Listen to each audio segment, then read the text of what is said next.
Wayne, make it Wayne. Have you ever had a dream that you Make it Wayne, make it Wayne, make it Wayne, make it Wayne, make it Wayne, make it Wayne, make it Wayne, make it Wayne, make it Wayne, make it Wayne, make it Wayne, make it Wayne, make it Wayne, make it Wayne, make it Wayne, make it Wayne, make it Wayne, gon' make it Wayne, gon' make it Wayne, gon' make it Wayne, gon' make it Wayne, make it Wayne, make it Wayne, make it Wayne, make it Wayne, make it Wayne, make it Wayne. Make it Wayne, make it Wayne, make it Wayne, make it Wayne, make it Wayne, make it Wayne.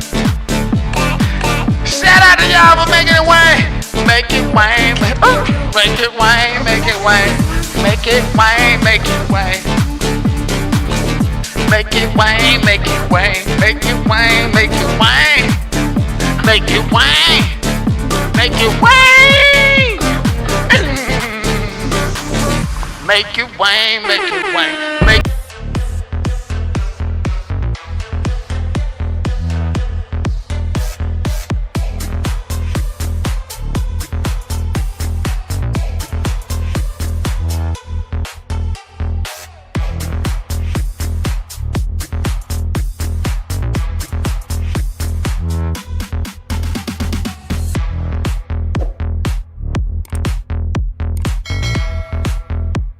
What up, what up, what up? Hold on, let me take this microphone off. All right, cool. Yeah, what's up with y'all? Happy Sunday. We made it. Happy Sunday. How many of y'all went to church? Don't lie. Okay, don't goddamn lie. You ain't go to church, okay? Now, if you went to church, pay your tithes and your offering over here, okay? Pay me before you pay the pastor. Don't listen to them saying that you get to watch Denied for free. Laugh, kiki, get your soul and spirit up, then go to church once a week. And been paid them 10%. I want 10%. Send me $1 too. You ain't finna hit no bingo or no jackpot without supporting the channel over here. Now, if y'all want to make it Wayne, make it Wayne. What y'all can do is send me some goddamn bits, memberships, and all that stuff over on Twitch, right? Okay, I know y'all over there on the other platform wonder why y'all comments can't be seen on my screen. That's deliberate and intentional, okay? Let me go ahead and drop a link for y'all to come on over here. Yes, indeed. Come on over here. It's actually pinned at the top of that other platform. Twitch is the main platform, and Twitch is where I really, really appreciate building a community, right? Now, you'll notice that over there on the other platform, we don't have a membership tier. Y'all just going to have to watch them. Let me make sure no commercials on how. Oh, let me see. Okay. Because I told y'all I don't work for free. But shout out to y'all in the building. How y'all doing? Hope y'all had a wonderful day. I'm going to give a special shout out to you guys before I get into the docket. And I know a lot of you guys are expecting the smoke, the clap. Well, we don't have all of that other stuff. You definitely going to get it here. Yes, indeed. You know your boy is definitely going to get it. And guess what? Oh, thank you so much, Truthful42. I greatly, greatly appreciate you for making it Wayne, making it a Wayne. If y'all are my supporters and y'all went over there and wasted y'all time on the biggest flip-flop of all time, I ain't talking about changing your mind. I'm talking about opinion. I'm talking about changing your whole position, doing an about face. Y'all come on over here and make it Wayne, and tell them that we are united. Oh, Victoria, I'm finna be calling you like David was calling Celeste. Oh, Victoria.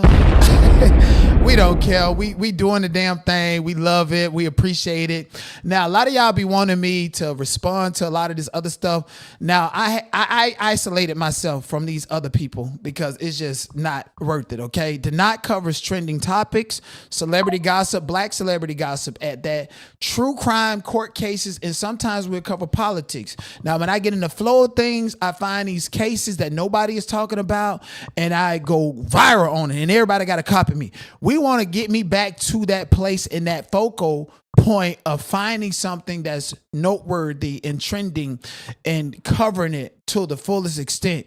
Okay, that's the goal, and that right there is the sweet spot of deny. Otherwise, we covering trending topics, we're having to defend ourselves, and we're not really spending time like that with the content. And if I can't spend time with the goddamn content, we definitely gonna roast it, troll it, do everything, and don't care about nobody's feelings. Everything we say over here is for entertainment purposes only, okay? If you dumb enough to post it online, and most importantly go viral or try to attach yourself or attack me, then you is for the, you gonna get it, okay? You gonna get it. And now some people think that they gonna get it, and that's like, it's a back. No, it's not a back and forth at all, okay?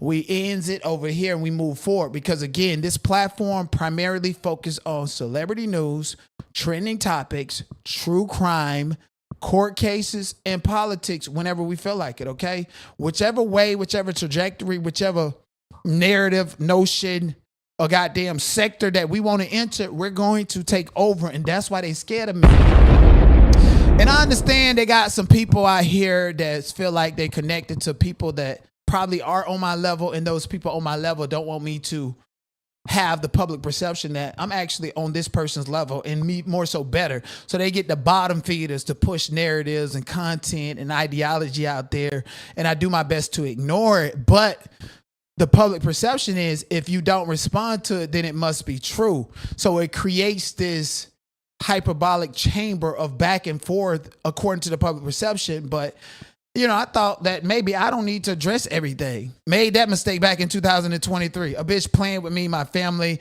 lying on my name. And I'm like, well, I'm not going to address it. That's not necessarily true. And maybe after it, we'll get back to it. Even way back then, when an avatar was playing with me, I made content that was talking about celebrity gossip, trending news, Jaguar right, politics. And people thought that everything that was said about me was true, because I didn't respond to it. No, I didn't want to give the other person no clout and attention. And that was the struggle. The struggle is for clout and attention. And if I ain't got no presence and I'm supposed to be the small guy, why is these people with 100,000 subscribers trying to reach and punch down at me? Like, you're not punching down, you're punching up, because I'm that nigga bitch. And then at the end of the day, you can have 3 million subscribers and I can have 1,000. You still ain't on my level. You're not. And so sometimes we have to come out here and correct things and do it in a way in which we play on their level. Okay, we understand that they like to do reports, so we're not going to violate the guidelines. We're going to be factual, we're going to be detailed, and then we're going to get into the trending topic and the stuff that I actually talk about, okay? And also, I'm going to set my permanent boundary here. Okay, usually I come out here, be mother effer and all this other stuff towards these content creators because I feel like that's entertaining and that's what y'all want, but they want to report me in exchange. So we are going to play a different game, and it's called perseverance and standing on principle and the truth. And at the end of the day, that's what you're going to get. But before we get, what's up, Libby? What's up, Undeb? What's up with y'all, man? I greatly appreciate y'all being here, man. Absolutely, absolutely. It's time to get to know Denot for who Denot is, not who people tell you that Denot is. Please and thank you, get to know me for me and get to know like my personal connection and my whole traumatic experience behind certain trending topics and why I talk and speak so eloquently about it. Okay, you got Denot, that's an open book, transparent, and then you got people who are not, that want to take advantage of and control a narrative about those people that are actually the goats. Put some goats in the chat. Shout out to the goats. Yeah, over on Twitch. I ain't even got to tell them to put no goats in the chat. They got the goat stickers, the emojis. They support your boy. But we're the goats, okay? If I feel like organizing it and decorating it, then that's what I would do. But we're the goats. That's what we are. And it has nothing to do with like the devil. It has everything to do with perseverance. And it has everything to do with no matter how many people knock me down or how little subscribers I have compared to how many I'm supposed to have because of platform manipulation or whatever, we're still standing on that mountain. And no matter how they try to ignore and how they try to minimize because of things that are out of my control, out of your control, we're still on that mountain. That's why we are the goats, okay? The goats is the epoch of everything about Denot. Y'all know when I started, I had the donut emoji. That was me saying, my name is Denot. People gonna call me Donut. Let me go ahead and take control over my name and get a goddamn pastry donut. People got tired of being called donuts. Then I had 007. And that's when I found out about these disgruntled supporters and mods who would take that to the bank and try to build channels. I had to get rid of that. Then we became the culture, just dropping hearts in the chats. And then I see everybody else trying to drop hearts in the chat, just copying me. And I'm like, okay, we the GOATs. Everybody has the right to feel like they the GOAT. If you a GOAT, I'm a GOAT, okay? But we are the real GOATs, okay? No matter how big or small you are, bitch, we better than you, greatest of all time. We are the real GOATs. Drop some GOATs. See what I'm saying? Them GOATs be heavy up out there in the streets, man. And one thing that I do with and teach the GOATs, because before we were the GOATs and before we were the culture, we were the free thinkers. So I've always told my supporters, hey, do whatever you need to do. But I got certain boundaries that you cannot cross. And these are certain rules and regulations that I have to protect myself for perseverance and so forth. I think I made a great analogy the other day. I said, hey, we're on our way to a destination. And on your way to that destination, some people are going to fall off and some people are going to try to convince you to fall off and not get to that final destination. I'm built like I can get to this final destination by myself. Like, I'm going to be real with you. I hate people. It's either I love you or I hate you, and you got to gain my trust for me to love you. That's just what it is. There's no in between. And I get it. That might be harsh. This is exactly why I tell people, you going to love me or you going to hate me. If you straddling it on the fence, I'm going to do what's more protective and can control my sanity. And that is to just even forget about you and act like you hate me and I hate you. Going on over there, okay? So what that looks like on the internet is that if you are on the fence to, oh, I'm thinking about supporting Denied and I don't know to support him, you are a hater and you're not a part of my community. And I don't care to get your attention or your approval on nothing that I motherfucking do in real life or on the internet. And if you are a supporter, there's levels to it. There's certain supporters that I talk to, and I call certain supporters and ask them for information. Or I've been and came out here and do some goofy ass shit and then ask them about it, and they be like, well, Denat, you shouldn't have did that. I'm like, damn, maybe I should have called my supporters because they know I don't give a uck. They know I don't. But, I be out here just saying and doing anything. It's the internet. Like, that's what y'all feel like y'all got the right to do. And I got the right to do it too. But there are certain supporters that I call for information and I love them. I appreciate them. And money is not the primary focal of our relationship to these people that I call and ask for information or talk to. And that's a special place. That is a privilege to have that of a certain content creator, okay? And everybody don't have that, and everybody will not have that. Even if you want it, love it, even if you had it and I decide to scale back and not give you access to me like that, then what, you got a channel and you spread misinformation and lying, and the public believe that because they're tuning into your lies, everything you say must be true because I'm trying to ignore you and not help you build a channel off of my name. So it's like, damn if you do, damn if you don't. Right? It's crazy. And so with that said, let's get into this email that I received. I believe this is Tasha K. Okay. Tasha K love me. She used to email me similar messages like this from her actual email. And so I just see the pattern of communication from Tippy Z, okay, period. That was my response. This person is one of those people that sends me unsolicited advice and information, but without including that. It's like a positive affirmation online. This person, I will definitely tell you, I don't know who it is, but I believe it's Tasha K. And this person says, hey, Denat, you already know where I stand. Do not fall for any dog whistles. This can't be easy, which is natural. Stay encouraged and keep pushing forward. Your craft only works with decent content creators who have integrity, not with those moving like crabs in a barrel. Hashed lies and chaos may seem entertaining, but they rarely leave a mark on real progression. Know how exceptional you are with all exclamation marks. Okay. I'm telling you, Tasha K love your boy over here.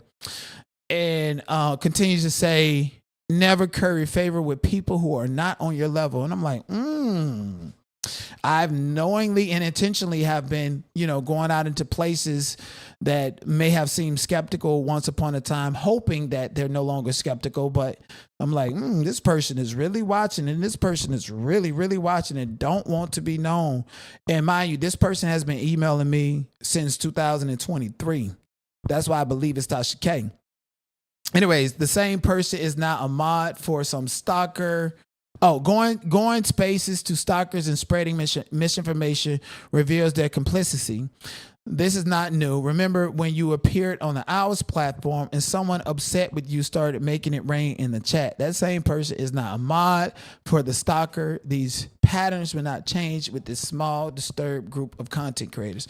Well, with that particular individual, and they're talking about Victoria, maybe I misread that situation because after that, Victoria has had no problem with me. She don't pop up in my chats or do anything. But as far as I know, she's doing whatever she want to do. And I always encourage people to do that. Do I say that she's not a supporter? She's not in the bushes? I don't know. That's not of my concern. She's invited to my community, which means that she can come into the chats and have fun and engage with like-minded individuals or people that engage with her in other chats that are part of my community. That's fine. I don't have a problem with that person. I just want to put that into perspective. So I'm not going to be somebody who's like beefing with subs and former subs or whatever people like. It's not even that, but I get you. And you built Twitch. The people are coming. Take what you can from any platform, but do not let anyone ridicule you. Command your peace. Stay focused on your genius. Remain in circles that elevate, not constrain you. Stay up. Absolutely. I love this person, okay? Even be doing the dirty work for somebody who actually feels like I'm better than them, but are publicly known to be at a higher level. Somebody like Storm Monroe, right?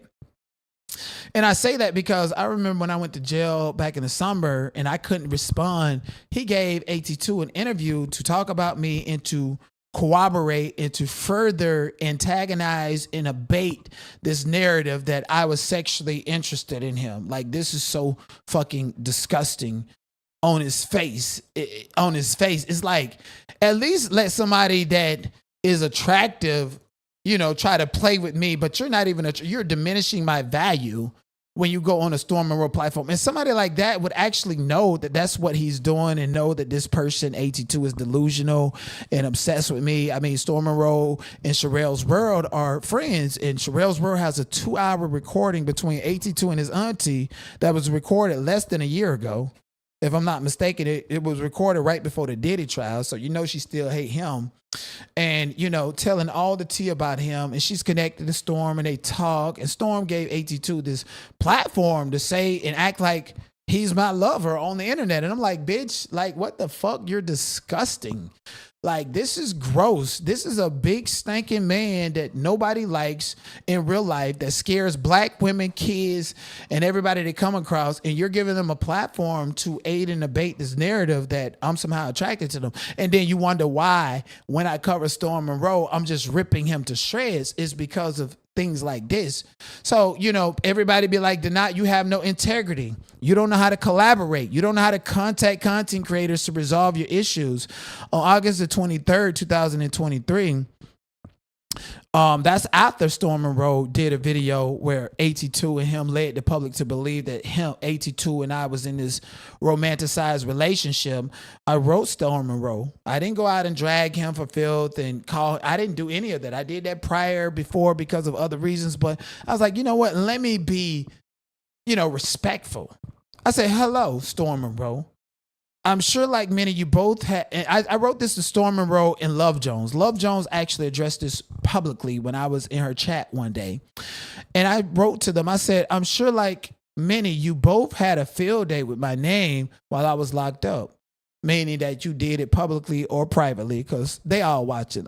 Listen, bitch. The fuck up. What is 3, 4, 5, 10, 20, and 30? You bitches going to the private to screaming. Yeah, tell them to look up.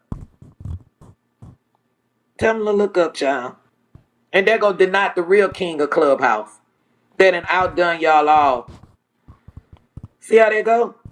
So crazy. See what I'm saying? So they're watching. They might not say it publicly, but they're always watching. I know who's watching, and I know if I say certain things, who exactly is going to pick it up and run with it. Like, and we're going to get to that a little later, so I'm not dumb to not think that Storm Monroe and the Love Jones was not gossiping and talking shit behind the scenes about me being arrested. Like, you gave this big ball of doo-doo a platform to act like we're lovers. And I told them I was locked up. I don't take it personal because I drug both of them. And if they want to talk shit, okay, I get it. But just know that when I clap back, don't act like you the victim.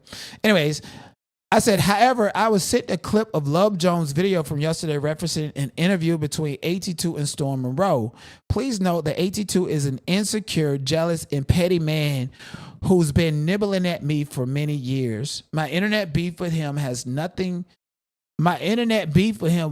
more than my mistake of responding to every little thing that someone said or done to me. My internet beef with him was no more or less than a cycle of clapping back. He so wants the narrative to be that we were friends and or had some intimate connection. That's the furthest thing from the truth. And I'm utterly disgusted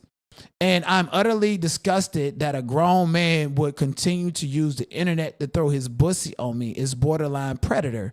This was sent August the 23rd, 2023 to Storm Monroe, who gave AT2 a platform to do the biggest video pushing this narrative like he want to push it out for me.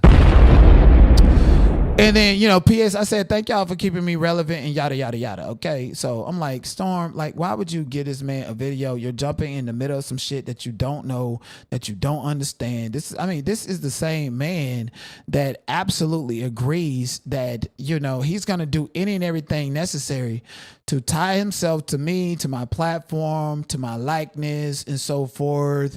Like, you really thought that we forgot about this clip? I just saved it for a rainy day. So when I break down and chop you down, everybody is going to know that from Storm Monroe platform to many other platforms, this is how you give it up. Where is it? If somebody is completely just lying or just making up things, even to that extent, I still don't feel like you should attack that person. Let them lie. Let them make their money. Let them make their money. So he believes that because he can go onto Storm Monroe's platform and create this love triangle narrative with me, that I shouldn't be able to attack him and he should be able to make his money and get my supporters and people that are attracted to me because they are physically attracted to me or whatever purpose, and convert them to be his supporters. He don't mind lying to get his way. He does not mind lying. That's why he went onto Storm Monroe's platform acting like there's a real beef and this and this. This is why he will make 20, 50 videos about me. And then when I respond and drag his ugly catfish ass family, then all of a sudden he's the victim and people are supposed to forget what led up to me responding that way, right? And this is what people do. And I think it's called the beef sector. But from what I could tell, the beef sector, the real beef sector, they was all in on it. And they was like in agreement with, like, you do this, I'm going to do this, we going to go back and forth. Like, this is stalkery type of harassing behavior that Mr. AT2 is doing to me, because he is doing any and everything to command a response. Because if I don't respond, the public think that everything that he say and do about me is true, which includes, but is not limited to, calling me an actual predator, which isn't that the same thing that happened to him? And he cried real tears. And from that moment is when he gained a platform and relevancy on YouTube. Because when they called him a predator and said that he was looking at children, Sherelle World and Perry felt bad for him. They gave him a platform. He tapped into their audience and he grifted a likeness and attached himself to them. Then he attached himself to Jaguar. Then he attached himself to me. This is unwarranted contact. This is unwarranted. And people can say, like, hey, I'm not contacting him, but you're doing all of these videos and trying to tap into the algorithm of the knot because you don't have one yourself. And so you do 20, 30 things. And because I don't respond to it, people think that this must be true because the knot does not want to respond to it. The knot is not trying to give this person content. The knot is not trying to give the public perception that it's a mutual back and forth. So it's like playing the lottery. When is everybody going to realize that this man is harassing everybody? simply because he is big, black, and ugly. He got every single strike against him in the community, and I feel bad for that. I tried to be this person's friend because I know they got every strike against him in the community, and because he don't know how to be a friend, never had a real friend, and everybody that wanted to be and presented themselves as a friend was directed by authority to do so, or simply because it's just okay, this guy's a creep. Let's just be friends with him or whatever. Like Mims, make it make sense. Who is, attractive man I'm gonna just be friends. Okay, cool. I'm gonna use him to crush out Denat during the Diddy trial. I'm gonna use him to as a distraction. So if Denat attacks me or Denat say something about me, we got Mr. AT2 to play with him during the Diddy trial, right? So you're useful to people that are on my level or that I'm better than, but they're presented as if they're better than me to try to crush me out. So you do their dirty work, and then they know, and they don't want to tell you the truth, that they know that you're sexually interested in me, which is why you don't mind harassing me for free, for clout, just for attention, for attraction, for a response, anything that puts you in a proximity to Denat, because you are so low vibrational, you're at the root chakra, and you want me to tell you to push it out. So these are the actual truths. I mean, this is the same man. I mean, this is the same man who does not mind lying to get his way and do his thing on YouTube. If somebody is completely just lying or just making up things, even to that extent, I still don't feel like you should attack that person. Let them lie. Let them make their money. Let them make their money. So it's about money, like for who and for what? And I'm like, okay, is it for him? Because first of all, it's already been exposed that my supporters who were mad at me that didn't supported you did not send you didn't even send you 5% of the money they didn't send me, and you still going on and on. That says a lot about you. If you're happy about and harassing Denat for money, and you never even got 5% of the money that these supporters who are gassing you up sent you, that means that you don't really have no supporters. And that also means that you're a penny pincher and a cheap motherfucker. And that also more likely means that maybe it's not even about the money. It's more so focused on you trying to grift and gravitate towards somebody because of a sexual demonic energy. Jesus walks with me, sir. You need some real prayers and some healing. They're going to make a movie about you. The first movie, Lee Daniels called me because I got a whole narrative about Mr. AT2 who got a gay demon, and we need to put him in there like you doing, what's the movie he did with the bitch that was in the house and her mama died, and they had the white lady sewing hair. Y'all know what movie I'm talking. They gonna make a part 2, and it's gonna be about a big ass, gay ass, 40-year-old virgin ass nigga sitting up in there with toys and sticks and stuff, worried about Denat and worried about the internet grifting a narrative as if that makes you feel alive and whole. That is ridiculous. You need to get a life. I mean, even if you got a life, and I'm pretty sure you still promiscuous and still doing your thing, because I do got the clip. You want me to play it? If you hollering and cheering out Ray Bishop in the chat, Ray Bishop that ran through Tais's report, St. James, and now you, is that why you over in the Christian sector? Go on over there, because there ain't nothing but a bunch of big fat ass, bald head ass niggas that run that sector, or somebody that look like Jeepers Creepers, William McRae. Go on over there. That maybe is for you. Over here, it ain't, okay? I'm a bad boy. I'm a rude boy. I'm everything toxic, bitch. I can undress somebody with my eyes in the club, and they know it and they feel it.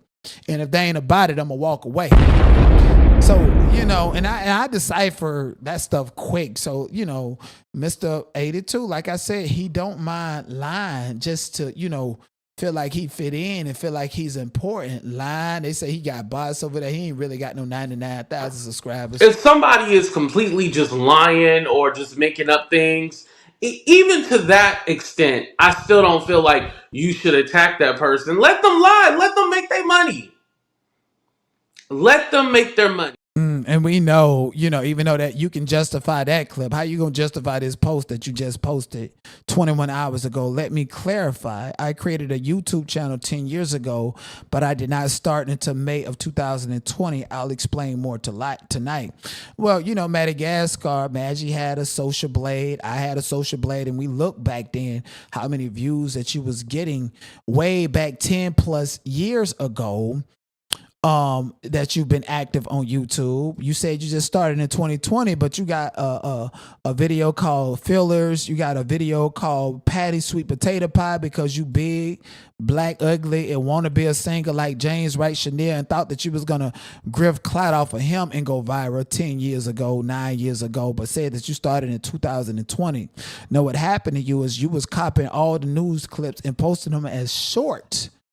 And when that happened, YouTube chopped you down and demonetized you, and then you had to reset is what you did. So like this person is actually lying. Like, sir, at least hide all the videos that you did on your channel. Let me see. That's 4, 8, 12, 16, 20, 24, 24, 26, 28, about 30 videos, that you done did upload, but you feel like you just started because what was it in 2020 when StreamYard and all these platforms that allowed these losers to create live streams to be able to go live instead of just sitting down doing videos and uploading them. So he felt like he started when he was able to go live and get a live audience as if he's a hot commodity and somebody to look at, So yeah, it's like, again, like, sir, like these are basic lies that anybody can discover. So his audience that's in the bushes, in the chat, Stephanie and all y'all, how y'all gonna let him lie to y'all? Come on now.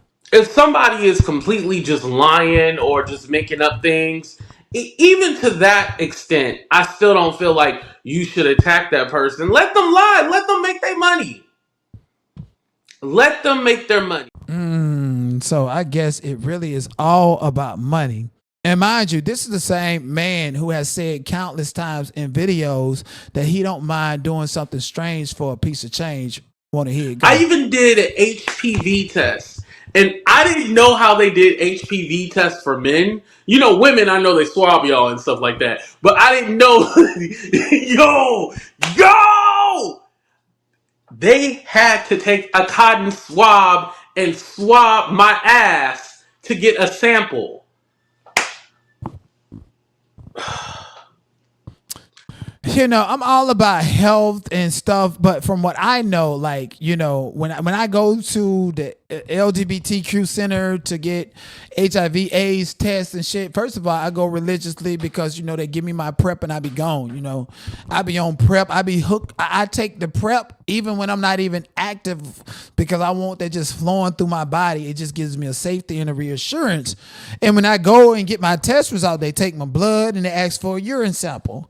They never ask for an anal swab or anything like that because, see, I'm not a bottom, I'm a dog ass nigga. Okay, I fight like I so these niggas be wanting to try, and bitches be wanting to try to get me to be violent because they know, I'm like Leonardo DiCaprio on Wolf of Wall Street, bitch. I'm gonna take that pill, and if I don't go to sleep, aka fight, then we gonna fight that fight in the bedroom. You understand what I'm saying? So niggas try to, do shit like that, and so my whole thing is like, I want y'all to hear him again because I don't never want to put words in this liar's mouth. I even did an HPV test.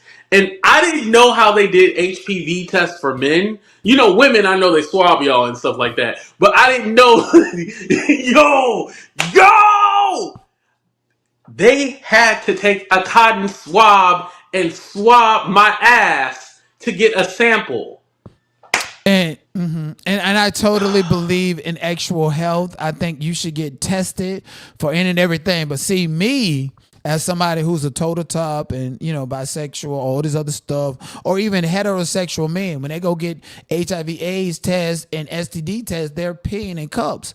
Only a gay man who opens up his booty, will go and get swabs for HPV and so forth. And, and I Googled, I said, I want to be factual about everything that I'm doing, and I Googled, and Google told me a man who would get an HPV swab in his anus swab primarily to screen for an anal HPV infection or precancerous cellular changes is, the reasons why for an HPV swab routine screening for high risk groups. Anal pap smears or HPV DNA tests are recommended for men at higher risk of anal cancer, including men who have sex with other men, MSM, individuals with HIV, or those with weakened immune system. And I think we can stop there. And my whole thing is like, okay, we can give him the benefit of the doubt for these three reasons. Okay, let's talk about higher risk of cancer.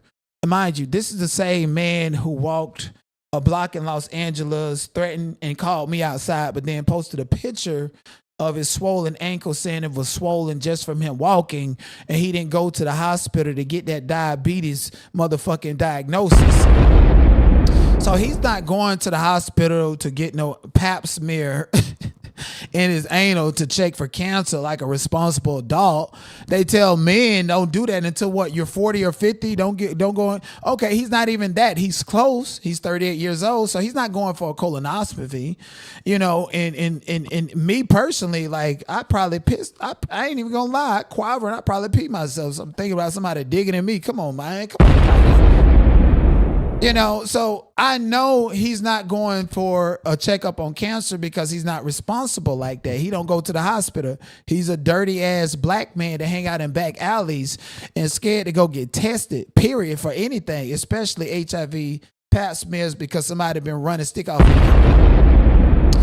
And the other reason, including men who have sex with other men, individuals with HIV, or those with weakened immune system. So I don't think he has HIV, and I would not put that on anybody. That's not what I'm doing here.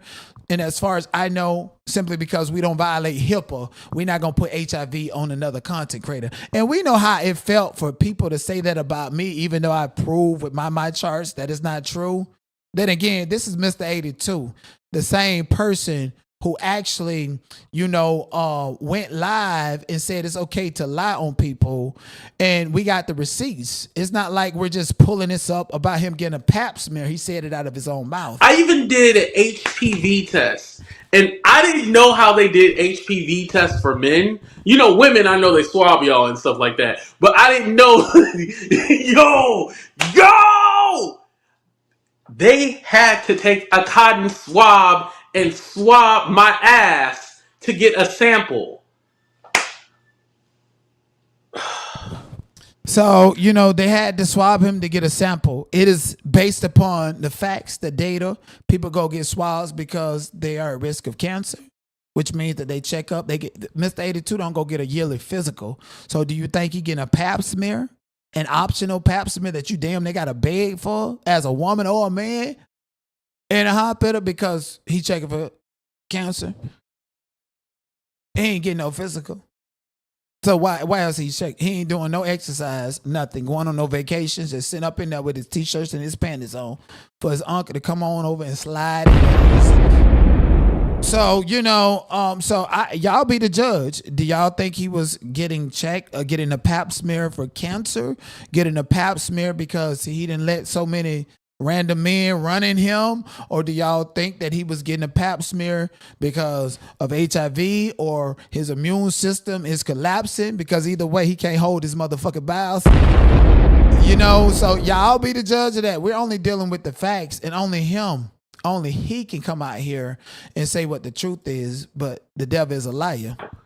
If somebody is completely just lying or just making up things, even to that extent, I still don't feel like you should attack that person. Let them lie. Let them make their money.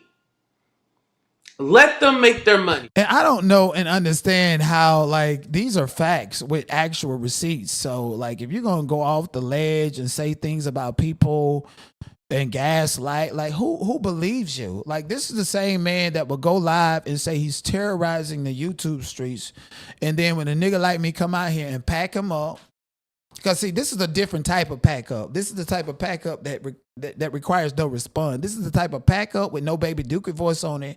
Anybody who's invested in the truth can play it. But see, nobody cares about you. Nobody checks for you. The real content creators and people on my level look at you like you just a distraction. They too don't care if you had 3 million subscribers. You would never be on their level, nor mine is what it is. So they don't have no integrity about the truth. It's all about a narrative. But see, this is exactly why I have to protect and gatekeep my audience. Since y'all know that this man don't do nothing but sit up here and lie on people and publicly admitted it, why would you support him? Anybody support me cannot support this individual. If somebody is completely just lying or just making up things, even to that extent, I still don't feel like you should attack that person. Let them lie. Let them make their money. Let them make their money. Yes, indeed. I had to pay for and renew my StreamYard account just to get that clip. And the thing about it is, like, it's like Mr. 82, just come on out the closet. You getting pap smears, you harassing people, you lying to make money and all that. Come on out the closet. It's some people that want you. Ray Bishop does not look that bad. He got a daughter. He's straight. He's heterosexual. He didn't knock your socks off. How you recruited him from Jabba the Hutt platform. He didn't knock St. James socks off. So you gets it in. You just mad because you can't get it in with the type that you want. See, the thing about the biggest difference between me and y'all bitches, like there's a doppelganger for somebody or even a better type bitch. If I want you and you deny me, I'm not finna stress about that. I'm finna replace you to have that experience, okay? Ladies, y'all go to the movie theaters and watch Will Smith and Denzel Washington and go back and make love to your man with your eyes closed. You're not thinking about him. You're thinking about Will Smith or Denzel Washington. It's very normal, you know? So you got to learn the game and have your options open. But when you big, nasty, and don't know how to carry it, because, see, ain't nobody fat phobia. Okay, ain't nobody fat phobia. Because let's be clear, black women make way more than these niggas out this motherfucker, okay? They got these niggas that look like string beans hitting these bitches that's big as in the motherfucking house, and they love it. They love it. They got kids and all this other stuff. They been loved it even before the kids.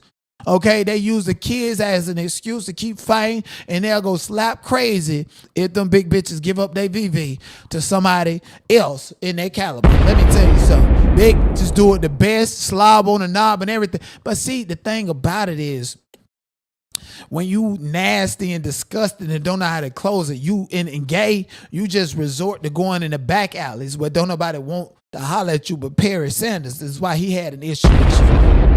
Tried to pull me in his little obsession with you. And when I clocked that, I stopped giving him content. And that's the real tea about what happened between me and Perry and Sherelle, okay? Perry couldn't stop talking about Mr. 82.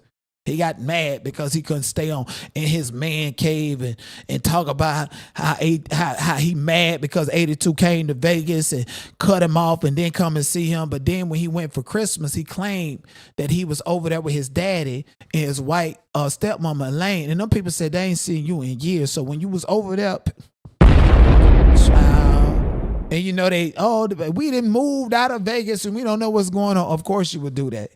Perry's so slick. I told you that nigga like Genghis Khan. He'll come back and bite your ass later on, way down the line when you done forgot that you done fucked this nigga up. Genghis Khan. Oh, Sherelle, tell everybody we done moved out of Vegas. So when Mr. 82 come over and he lied and make a video saying that he had to leave his father's house early and your father ain't seen you and they don't want to see you. But 82, they didn't docs and they didn't show Rolo. And I'm thinking, Perry and Sherelle, they finna expose it. He's showing Rolo because whole time Perry just jealous because Perry wants some of Mr. 82. Go on over there. You got people that want you. You know you like them old sugar daddies. Ain't you laying up with your uncle for shelter? That's what they say. I don't know. I don't know. They love to talk about me. My whole thing is ain't nobody fat phobic. Perry wants some of you, 82. Did you get it? And when you would close your eyes and when you got it, did you think about everything? You was, he done collaborated with Denat and got all of Denat attention. I'm going to take that from him. But I'm going to close my eyes and imagine my favorite celebrity, a.k.a. Denat, on top of me. Like, this man got a Jezebel spirit in him. The devil is all up in him, and this is disgusting, and this is why he's harassing me in his gross. And y'all need to understand that this is not a video to give him ammunition to say something, and then I go back and forth. This is giving y'all perspective as to why I say you cannot support me and support this motherfucker at the same time. So when Corinne come out there and buy a membership because she think everything he's saying about me is true because I'm not responding, it's because I don't want to share a community with you at all, motherfucker. You're the big ass kid in the sandbox with no talent, no future, and the teachers made people play with, bitch. I don't give a fuck about them teachers, because by the time we both was in the sandbox, I was breaking teachers' doors. Them crackers don't control me or what I do. Now, ain't nobody fat phobia up out here. Pretty Ricky singer Baby Blue tells internet to stop body shaming him. At least he carry it good out there. Come on. I'm telling you, it's some women that'll sleep with him before they'll sleep with me. Y'all can't be body shaming niggas now. You feel me? I'm up here, nigga, multi-platinum nigga, getting that bread on stage, you know, shirt off. But guess what? I look like what your daddy looked like. I look like what your stepdaddy looked like. That's fucking your mama. I look like what a lot of these niggas look like. That's fucking your girlfriend behind your back, dog. You feel me? Just this what niggas who get money look like. Niggas that's getting money look like this. Yeah, niggas that got high self-esteem, that they getting that chicken, they getting that bread, they don't give a fuck about all that extra shit. Yeah, going to the gym, that shit cool when a nigga feel like doing it. But right now, I'm on the road getting his money. I ain't worried about all that. Man, you had 20 years to get in the gym and do something about it. It's just people have different types. Like Baby Blue, like here's the thing. I'm telling you, it's some women love that. They will grab hold on that and they want a nigga to put their weight on top of them. He the same size. Come on. They don't even care about the size of the pee. It's some women know what I do. Let me tell you something. I didn't had with some of the baddest. Okay, some pretty that you wouldn't even think I have the confidence to step to and have a conversation with. Let me tell you something about that. Let me tell you something about me. I'm half Jamaican, okay? I'm passionate about everything that I do. I'm dead ass. I'm straight up. I'm crazy. I'm island. Dominicans, Jamaicans, Haitians, you get with them, you going to get a certain level of compassion and a certain level of what it do. And I'm half Jamaican and I'm half Black American, okay? So my Black American side be like, oh, cheese, and, you know, play this commercial game. But then once I knock a motherfucker down, oh, shit, this is a Jamaican. Niggas be stuck for life. And let me tell you something. Whether it was a hookup or ex, anything that I done touch gonna want me and love me for life. Even if they can't stand it, baby. That's how good I am over here. So ain't nobody fat. Oh, it's just when people tell you they're not interested in you, take that hint. When people put you in a friend zone, take that hint. And also, especially if they talk to you about it directly. Now, if you're attracted to somebody and somebody say they're not attracted to you and you want to continue to have affiliation with them and engage with them, the agreement has to be based upon, hey, I got unconditional love, unconditional support for you. And so even though you won't give me what I want from you, I'm still going to rock with you because, I mean, and we all do it. I ain't even going to lie to you. I ain't finna put myself through that shit, motherfucker. I get shot down just as much as the average person. Sometimes I get shot down so much, I'm like, damn, is this normal? And then I have to have conversations, and niggas got to remind me it's normal. I meet up with people. I link up with people. I fall in love. I cry. I'm normal. I'm a human being. But see, the thing about it is you cannot force that of somebody who does not naturally have that with you. And that's where you become a stalker or a motherfucking predator, just spinning narratives, lying all the fucking time, just trying to put yourself next to somebody and have the public to believe something that is not true.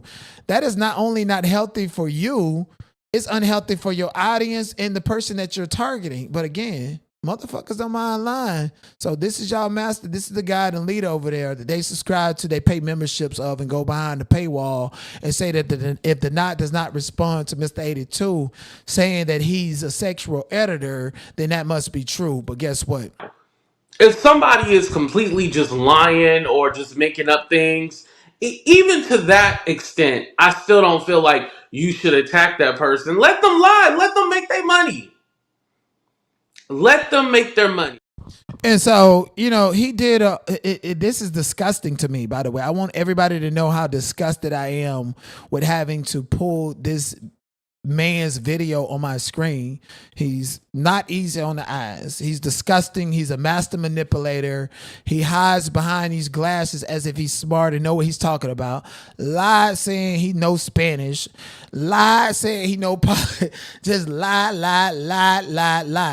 on his daddy that don't rock with him, his stepmom. Nobody cares. Lied on your auntie and everything. Let's break this down real quick. On the thumbnail, something about fighting for your affection. May I ask what's the nature of the title and context? This was on February 20th. I did not respond back to him. And so this is why he's doing all of this. So that's psychopathic behavior. You're saying that because I was sending you messages trying to play cool with you the same way I played cool with you in real life to subdue your harassment of me and most importantly my subscribers. I was breaking the ice to try to get you to that position to where we can have a respectful, cordial relationship and talking on your level because you are a demon. You are Jezebel. You are a whole eater. And you're not easy on the eyes at all. Like literally. And he took it to where as soon as he had that access to me that he's been begging for, he then made a video with a title saying that somebody's begging for his affection. I didn't watch it. I was like, you know what? Let me not respond to this publicly because really and truthfully, if he has direct access to me and then goes off and do a video about me, that means he's begging for a public response. So that means that he's construing this direct access he now has to me as a backdoor way to create more content because that's what he did in real life. Because he knows truthfully that him and I would never be friends. I would never be friends. People like you is like I'm black and I get tokenism. You take away my tokenism. So me hanging out with you is detrimental. Me hanging out with you, I got to do extra work. I got to worry about people wanting me around and look at it like you scare people. That's why you don't mind going to the back of the clubs in the dark, way back there on the other side of the DJ. Can't nobody see nothing but the glare in your glasses. Because you know you scare people. You know don't nobody like you. You know you got it bad in society. And I tried to be cool with you. And you took that and you ran with it. And the next day you did a video about me and more videos. And then I text you and I was cool. And I was trying to give you clarification that, hey, none of this extra stuff will ever happen. I'm having to talk like this to explain to you that this will never happen. And you know that. And you mad about it. So you sit with that. And now let me go out here and create a video and say this and manipulate all of this stuff because Denat is impulsive. Denat's going to come out and drag me. And if and when he do it on YouTube, I'm going to report him, which is why we're not dragging you typically how we would. And it doesn't call for because, yes, oh, that's a big ass fly. You won't need a fucking, let me get my tennis racket. Where's my, okay, let me get my tennis racket because that's what we need for a big ass monster like this. All right, a Yonex. Bitch, we need a $500 tennis racket at this. Yes, indeed. That fly ain't big enough. Can y'all make it Wayne and send me some more flies? We need about 10 of them swatting his ass at the same time in order to get rid of him. Okay, this nigga's like the boss on Tekken, Street Fighters, or some shit. Big ass Bowser. Like you gotta hit him multiple times. He got all kind of moves coming at you and shit. And if you fuck up one time, you're done. You gotta start over from the beginning. You know, and starting over on the beginning is just like, again, he just took some text messages and did a video about me, disparaging me, creating this narrative saying that somebody's fighting for his affection. So the title itself indicated that you essentially want the public to believe that there's some type of intimate connection. And instead of watching that video to get mad and all this shit. And by the way, when he do stuff like this and when he's telling the biggest lies, like what he's finna tell in this video, he puts it behind membership. And he says at the beginning, oh, I'm going to put this behind memberships only because he sit down and think and plot and plan on what type of lies and what type of egregiousness he's going to say about whoever he decides to target and put it on membership only. That's what he does, right? And so in this video, you done said that me being cordial with you and letting you know the truth and getting you to expose yourself, I didn't plan on coming out here to release those messages. I didn't plan on going to the internet saying how much of a weirdo you was in real life. You decided to go out and make videos and fuck it up. Like, you decided to do that because you know that you would never get what you want from me, which is affection, a relationship, and you want the public to believe that. And that's disgusting to me. That's triggering to me. And so, you know, this is why I made the video and now he's mad because I didn't respond to his text message. You wouldn't have got that text message if you was not making videos endlessly about me and harassing me. Yes, throw tomatoes at him. Tomato, boo, tomato. So this is the master manipulation that he does. Because again, at the beginning of this video, he said, I'm going to put it on members only because he knew he was going to tell a lot of lies, a lot of fake shit. And he don't mind lying. He even lied and act like his auntie like him. Why your auntie ain't come out here and say that I'm lying about her saying that you had a shrine of pictures and shit of me in your bedroom, then had T'Challa on the wall, which is my fucking intro that I came on this bitch with. Like, you're disgusting. I don't like you. You literally, you're not, like, you don't scare me because, like, you know, in real life, you know what it gives. Like, you know I'm that nigga. You know I'm a motherfucking pimp ass nigga, bitch. I'm gonna be real with y'all, and this nigga know it. I don't present the way how I am in real life when it comes to these bitches, but I'm like Blueface. I'm not even gonna hold you. I just be sitting up, I just be constraining myself. I'm kind of like Blueface, dead ass, and this nigga know it. And so, you know, they try to call me a womanizer and all this other shit. You know, I do it to dudes too, but that night with him, I was totally straight. Yes, indeed. So, you know, so for you to come out here and tell your audience that I'm mad and I'm responding to, and I'm mad and I'm in my behavior in this video is because you didn't respond to a text, that in their mind, they would think that, oh, this is a intimate situation. Oh, you don't respond to my text and I'm gonna get you and I'm gonna be mad. Like, don't y'all get? Yes. Don't y'all get the psychological manipulation that he's playing onto his audience? And mind you, these are the same bitches that'll sit up there and hear him say he gonna terrorize the YouTube street, and then 20 minutes later about the crack or somebody that got on his ass. Because I didn't respond back. He didn't issue an apology. I literally had no more to say. First of all, I shouldn't even have got into a conversation. Sir, you should not be at a point to where this is how you know you're a fucking child that don't have no social cues or anything. Why are you begging for an apology from somebody, even if they owe it to you? You need to apologize to yourself and deal with the source of the problem. Okay?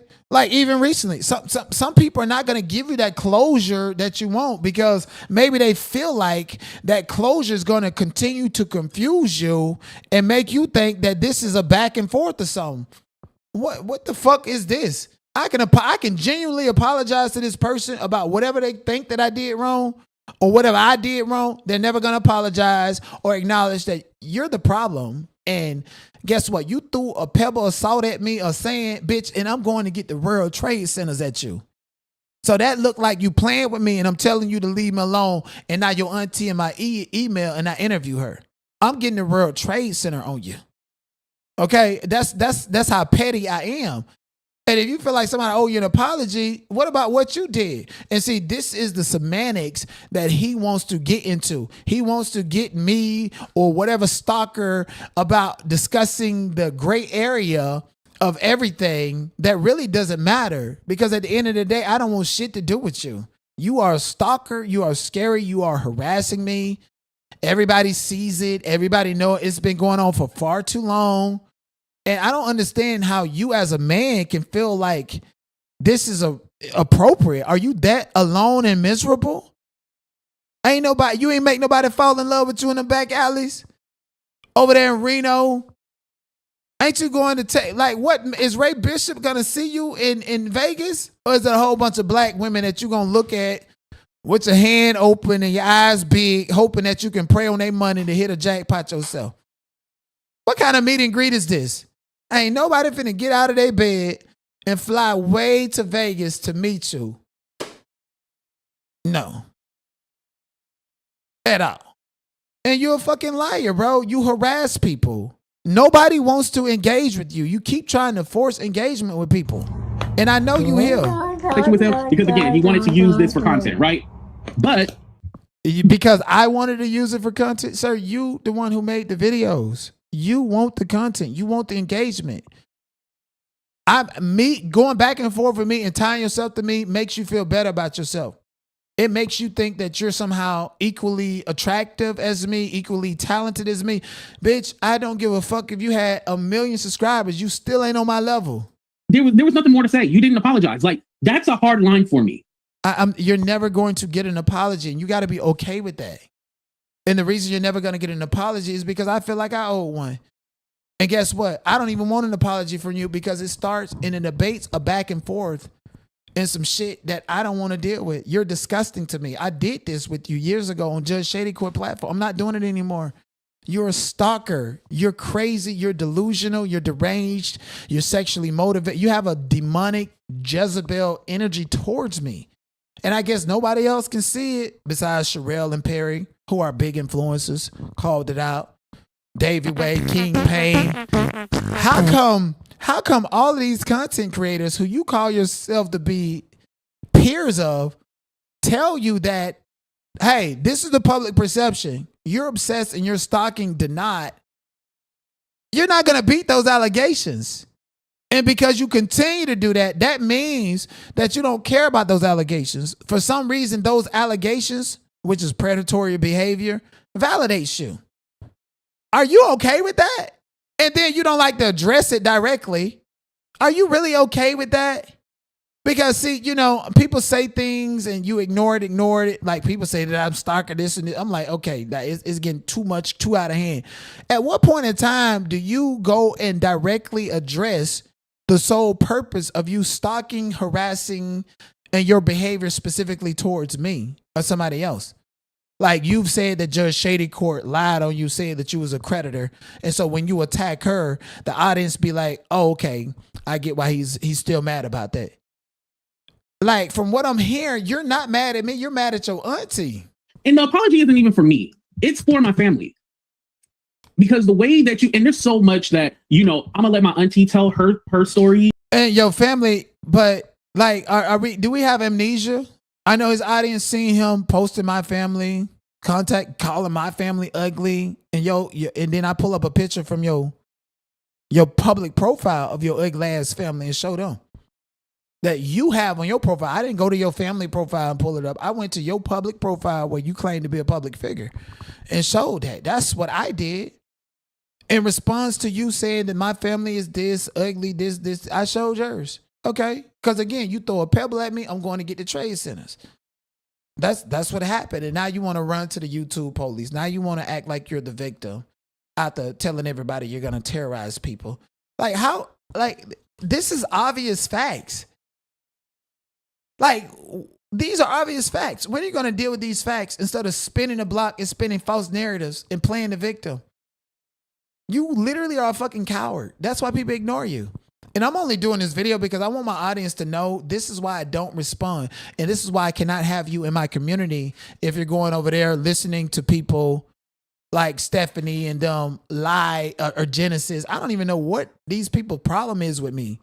If you support your content creator, then support your content creator. You don't have to be detrimental or antagonizing other people like me because, see, I'm the type of nigga that'll knock on your door, Clubhouse style. You know, allegedly on Clubhouse. I've never done that to anybody on YouTube and I don't plan on doing it. So, you know, I've had to grow and change a lot. Who is supporting this dude's behavior? Stalking. Who is validating? Stephanie is failing you because she's supposed to tell you that, hey, this does seem like this. Like, this is the response. We want to see you respond to this. You have somebody saying that you're stalking them. And your response is, oh, he doesn't want a nemesis. You're not on my level. I'm not playing a game with you. I don't want to play with you. And then, see, this is where it gets deeper because, see, you're the big reject that was in the sandbox that all the kids left out and let you just sit there. You was raised by a white woman, which your father married a white woman, and that white woman tried to teach you like a teacher, you know, try to help you out or some shit. And they don't even rock with you no more. You're a 40-year-old man. Like what are you talking about? You got deep psychological issues, bro. I don't rock with you. Like this is not a way to where you can convince me to finally change my mind. My mind is made up. People's minds are made up. Content creators' minds are made up that you are a predator and that you are harassing me endlessly because you have sexual motivation. And I've repeatedly told you no. And this is why private investigators are involved. This is why your dad is getting letters at the P.O. box. This is why your mom is being called. And this is why people are trying to figure stuff out. Like, this is legal stuff going on, bro. You're going to have to get paperwork, bro. You are a sexual predator. You're going to get paperwork in criminal court and civil court. And if you don't want them problems, all you got to do is just, like, move on.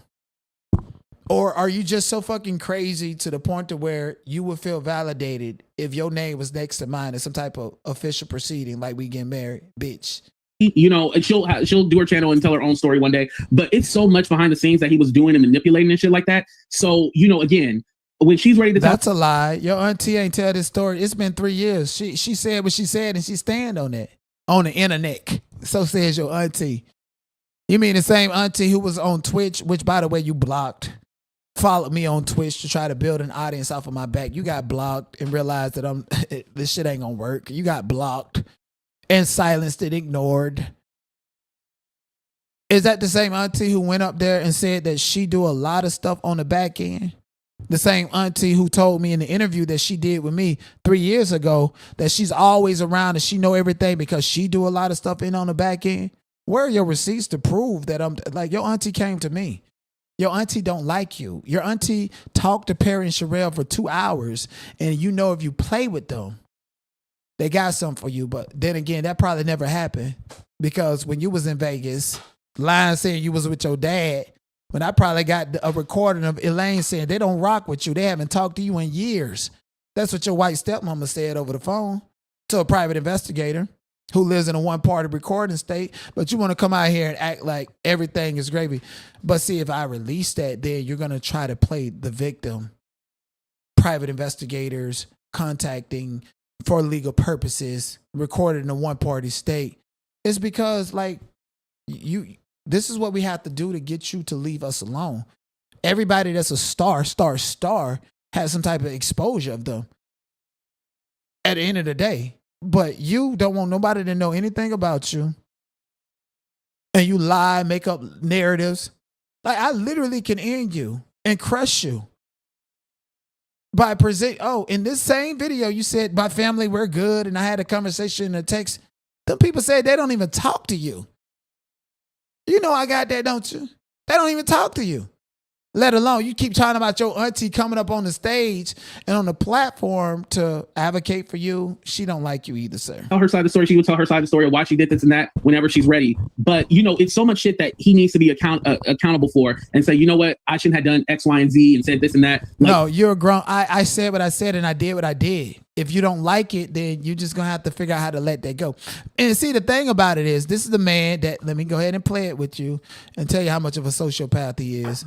If somebody is completely just lying or just making up things, even to that extent, I still don't feel like you should attack that person. Let them lie. Let them make their money. Let them make their money. So it's all about money and attention for him. He don't care about somebody being held accountable. He won't even hold himself accountable. He just rather lie. And most importantly, he did this and he victimized me and they said that I was he's doing this to grift his audience's attention and to make himself seem like the victim, to pull on people's heartstrings in order to make money. He ain't like me. He can't just sit up here and be handsome and dashing and say some egregious shit that nobody else can say because I'm so handsome and dashing. He ain't got that in his favor. So the only thing that he know how to do to make money is lie and emotionally grift. So when he's saying and repeating that he has a problem with me about his auntie, bitch, if you had a problem with me about your auntie, you met me in real life and cried, telling me your trauma, staring at me with predatory energy. Why are you still on the internet talking about your auntie interviewing with me when you could have checked that shit in real life and you didn't? The only reason you're doing it online is because these are the emotional points, or these are the points that you feel the most emotion about, and you can project that pain and that victimhood to your audience in order to make money into grift. So everything you do is a grift. You're not even a real person. Like, literally, you're not a real person. Everything you say and do is a contradiction of itself. So again, to his audience that's listening, when he tell y'all that somebody did something to him and he's hurt by that, that's because he wants your time, your energy, your sympathy, your money, because he has nothing else going on. This is a grown ass fucking man child that didn't nobody want to play with in the sandbox. He needs to sincerely apologize because they aren't familiar with this YouTube shit. You know what I mean? They don't know the game of this and all this other shit. And you took it way too fucking far. Posting my cousins, nieces, and nephews, don't ever fucking do that in your life. I don't care. You've jumped on people's panels who's done it. You've talked about them. You've talked about having access to it. Post it. I don't care. I don't care. It's a troll. I don't care. You care simply because the only time that you got some attention from your family is when they see me dragging you, how they watching right now, and when they pretended to be the savior and come to bat for you. That made you feel like you was a part of the family and connected. Still, they don't like you, sir. Don't nobody care but you. And you really don't care. You just know that you're like, I don't give a fuck about somebody saying this person and that person ugly, bitch. I'm not ugly. Shit, your family make you look better while you sitting up here talking about your auntie's a crackhead and all that other shit. Come on. You took it way too fucking far. So yeah, that those were the messages, you guys. This is what he's trying to spin, that I was in love and I did this. Like this is what he was trying to do. This is what it is. It's not trying. It's the truth. And if somebody said that I was preying on them, but that I would stay away from them, because that's not something that's going to manifest in my life or a part of my trajectory or my platform. I'm telling you, as the person you're stalking and the person that you're grifting yourself to, I feel like you are a sexual predator, and you're doing it simply because you have extra desires towards me that I've told you no in person, told you no in videos, and it's at the point to where you're a stalker. You have somebody telling you in real time that you are stalking them. And whether you agree with that or not, now your battle, especially somebody who worried about protecting the brand or whatever, your battle is to make sure that's not the perception, not to further engage that person, because my position is never going to change. Your job is to shut the fuck up and move on and do something and find something else. Or else you're never going to beat the allegations on no platform, on no level. These content creators who gas you up, they see it too. The supporter, they see it too. They just feel like, oh, Denard is an easy target. Let's just target him and aggravate him. So as long as Denard, nobody cares, because he's handsome enough and he's strong enough to deal with it. So let's just put. What makes you think that I'm not strong? I'm weak, just like a normal human being. Why do I have to go through any and all of this? Why can't your supporters tell you the seriousness of what I'm saying and what I've been saying endlessly for a very long time? It's beyond the scope of content, sir. You literally are a predator. Is there any questions? Any questions? So he asked for questions, right? And this is why none of my supporters, I tell my supporters, don't defend me, don't advocate for me, don't even go in their chats, because you'll be there and then they ask for questions and their moderators or them would cuss you out for asking valid questions. You can go and ask him and be like, so what do you have to say about Denard saying that you're a predator? He won't answer no question like that, but he will now, simply because he's watching and I'm feeding him information, and he's already taken out notes to go out and flip the switch and act like this is just a casual, random back and forth to try to keep on bullshit around me. I'm solid. You are a sexual predator, and I have a firm boundary. Anybody that supports you, that support me, and I don't know about it, don't come back over here. Don't tell me nothing he got to say. Anybody who feels like that they can pay memberships behind paywalls to hear lies about me, don't come back over here at all, because peace is priceless. It's priceless. Oh, they want me isolated. They don't want me to have not one supporter. Mind you, these are the same creators who cannot organically grow from Conscious, Davey Way, Petitioner, Mr. AT2. They're not growing in 3-4 years. They have the same supporters. I'm the only one that can come through like a trailblazer and get new people that they never seen. And so now let's attack the Knot to steal his people. Even Nick at Nightquill did the same thing. Staying and stuck at 300, 400, but let's turn against the Knot because the Knot has people that don't know us. I ain't never seen that person in my chat. I ain't never seen that person. The Knot is smart enough to tap into multiple sectors and bring them all together in one chat. So let's attack him to steal his audience. See why I say don't go over there? See why I say I'm not finna respond to these people 20, 30 videos later, finally get a response? Because they're really trying to steal you. I don't give a fuck about who support them. I don't need them at all. I can literally grow into whatever sector and do whatever I want to do organically. They want to steal you from me. And so when I say don't engage with them, these people that's brainwashing you to believe their narratives about me, trying to bait me for responses, is because I see what they're doing. He has no motion. He copies and steals from everybody. And then on top of that, he's a sexual predator towards me. I can't fuck with nobody that supports you, a content creator or not. Even a hard-faced ass bitch like Naughty. Stephanie, what happened with Doves Cry? Bye-bye, Doves Cry. Bye-bye. See what I'm saying, Steph? They blocking people for telling the truth and asking valid questions. And he's pretending like, oh, what happened to this person? Oh, my moderator did it. I didn't do it. Oh, come back over here. Maybe I answer your question. Attention on the back of the Knot, right? Bye-bye, Doves. Go cry. Or are you just saying that AT2? And let's get to the good part. I need to be arrested. Oh, they said I need to be arrested by the feds? What? Karate, though, are we in kindergarten? He's a pathological. His pathology. I'm sorry. I thought you were trying to call him a pathological liar. His pathology knows no boundaries. Guess he didn't find love in a hopeless place. Nope. When is the last time you... Genesis, go back from the goddamn beginning. So that's Genesis. A woman who...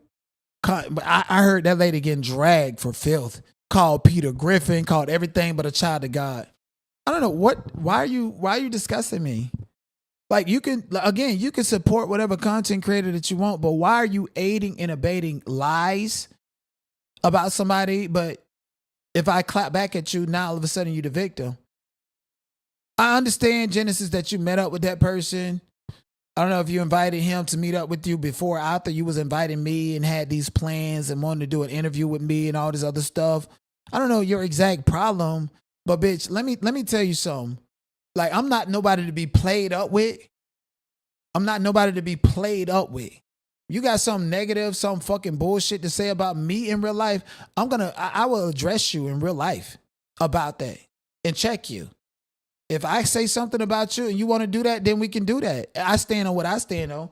Are you going to be able to stand on what you stand on? Take it however you want it. But real talk, why are you aiding and abetting and making somebody feel relevant and feel like they did a good job of lying on me, saying that I'm a sexual predator? Let's play. I don't even care about you. Is that the problem that you have? That you was 86, or did I disrespect what? I would say sorry to you. Want me to tell you why? Because you're irrelevant. And also because you're part of the problem now. You literally got this man thinking that it's okay to harass me.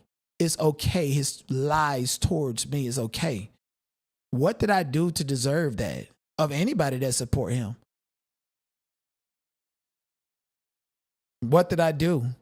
Like, if you support him, you would tell him that, hey, you should consider what this person who you're calling yourself with in an entangle with is saying. He's saying that you're forcing him into this situation, that you're a sexual predator. How are you going to address that? How are you going to move forward after that? Anybody with logic, smart, they will move on with their life. They will move on. You're never going to beat those allegations. So Genesis, you're a problem. Like, and I remember they was dragging you and disrespecting you. I had nothing to do with that. And I don't want nothing to do with that. So I would greatly appreciate it if you could leave me alone. because like you have a platform. These are things that you're saying in his chat and hearing lies, and you can use your platform any second to continue to push that agenda. And it's not horseplay. Okay, if you get on your platform and drag me, girl, we probably be dragging each other. Because at the very least, it's not no extra attraction. And I said this to Melanie Jones, too. Me and Melanie Jones didn't talk for 3 years because when I first met her, she positioned herself as an attack dog for AT2. And everybody who positioned themselves as an attack dog for him, he turned on them, he clout chase, he lie on them, and now they out there looking stuck and stupid by themselves and don't know that they done burnt all of their bridges and relationships with people who could probably have helped them if it wasn't for them jumping in cars with whatever creator that they have, okay? Bitch, it's 2026. Here's the rule of engagement. Stay the fuck out of content creators' beefs if you're another content creator. Get your own opinion. Stay the fuck about it. Don't harass nobody in no motherfucking chat unless you know for a fact what you're talking about, unless you can actually determine and decipher the points of view in the position. I never attack anyone without sole cause or sole reason. There's always a reason behind it, known or unknown, and I can articulate that. And it most certainly does not result in me needing validation, aka an apology from the person who I'm talking about. Fuck all of that, bitch. Make some money. Like, it's too much content to be going around. If the knot is not trending in the blogs, why the fuck are you talking about me? Why the fuck are you lying on me? But again, this is y'all God and y'all leader. Let me go ahead and remind y'all what type of person y'all dealing with before y'all hear him put these predator allegations on me. If somebody is completely just lying or just making up things, even to that extent, I still don't feel like you should attack that person. Let them lie. Let them make their money. Let them make their money. He thought that clip was done and over with. Let's get to these allegations, child. And shit, I ain't got time to be explaining to your ass. That dude is a YouTube soap opera. Yeah. Shout out to Genesis, by the way. But Genesis be like, what's going on? I don't know what's going on. I don't have time to explain everything. I just explained every damn thing. I ain't got time to do it again. Chat. Did him in Puerto Rican? So there was a show that he did. I believe it was yesterday. He was all like, yeah, because you was he brought up that I was trying to get him emotionally attached to me. He was like, yeah, you better go ask Steph. That's what Puerto Rican AT2 real name is. You better go ask Steph what happened. And by the way, there's private investigators involved. I know you're watching right now, and I know you're watching regardless of what I talk about. And I know, and I have text messages to prove it, timestamp that I sent to people. I say, hey, I'm going to say this. And when I say this, he's going to take it and run with it. That's how much of a stalker he is. Not necessarily saying it was true, but because I wanted to prove a point to show how invested you was in me. Your name wasn't in the title. You wasn't on the docket. We was talking about trending topics. We was talking about we was talking about something trending, and I just randomly said that, like I said I would, and he heard it because he watching. Really and truthfully, he's my number one fan. He's my number one fan. He's just mad that I don't want him in my community. He mad because he can't slide in my chat. He mad because he can't share the same audience with me. So he's my number one fan. So because you're a stalker and I have the text messages to prove that I was going to say something and you was going to run with it. I mean, isn't it the same thing that when Steph was actually on my live streams at my house, how we was clocking you and how we knew what you was going to do? Because you wish that you were Steph. That's why you don't mind running with a Puerto Rican AT2. Because you really wish that you could be in this person's position in a proximity to me. You way bigger than Steph, nigga. You don't even carry your bigness right. It's some niggas big just like you and carry it differently. You don't have no confidence. You lack insecurity. And so he's a Puerto Rican AT2. Like, you don't compare to him. Like, why would you look at you? That's an insult. If I was Steph, I would go find a blicky and get rid of you. That's how insulted you are to my friend. So again, as I said, I was going to say something and he was going to run with it. And this is what you decided to do.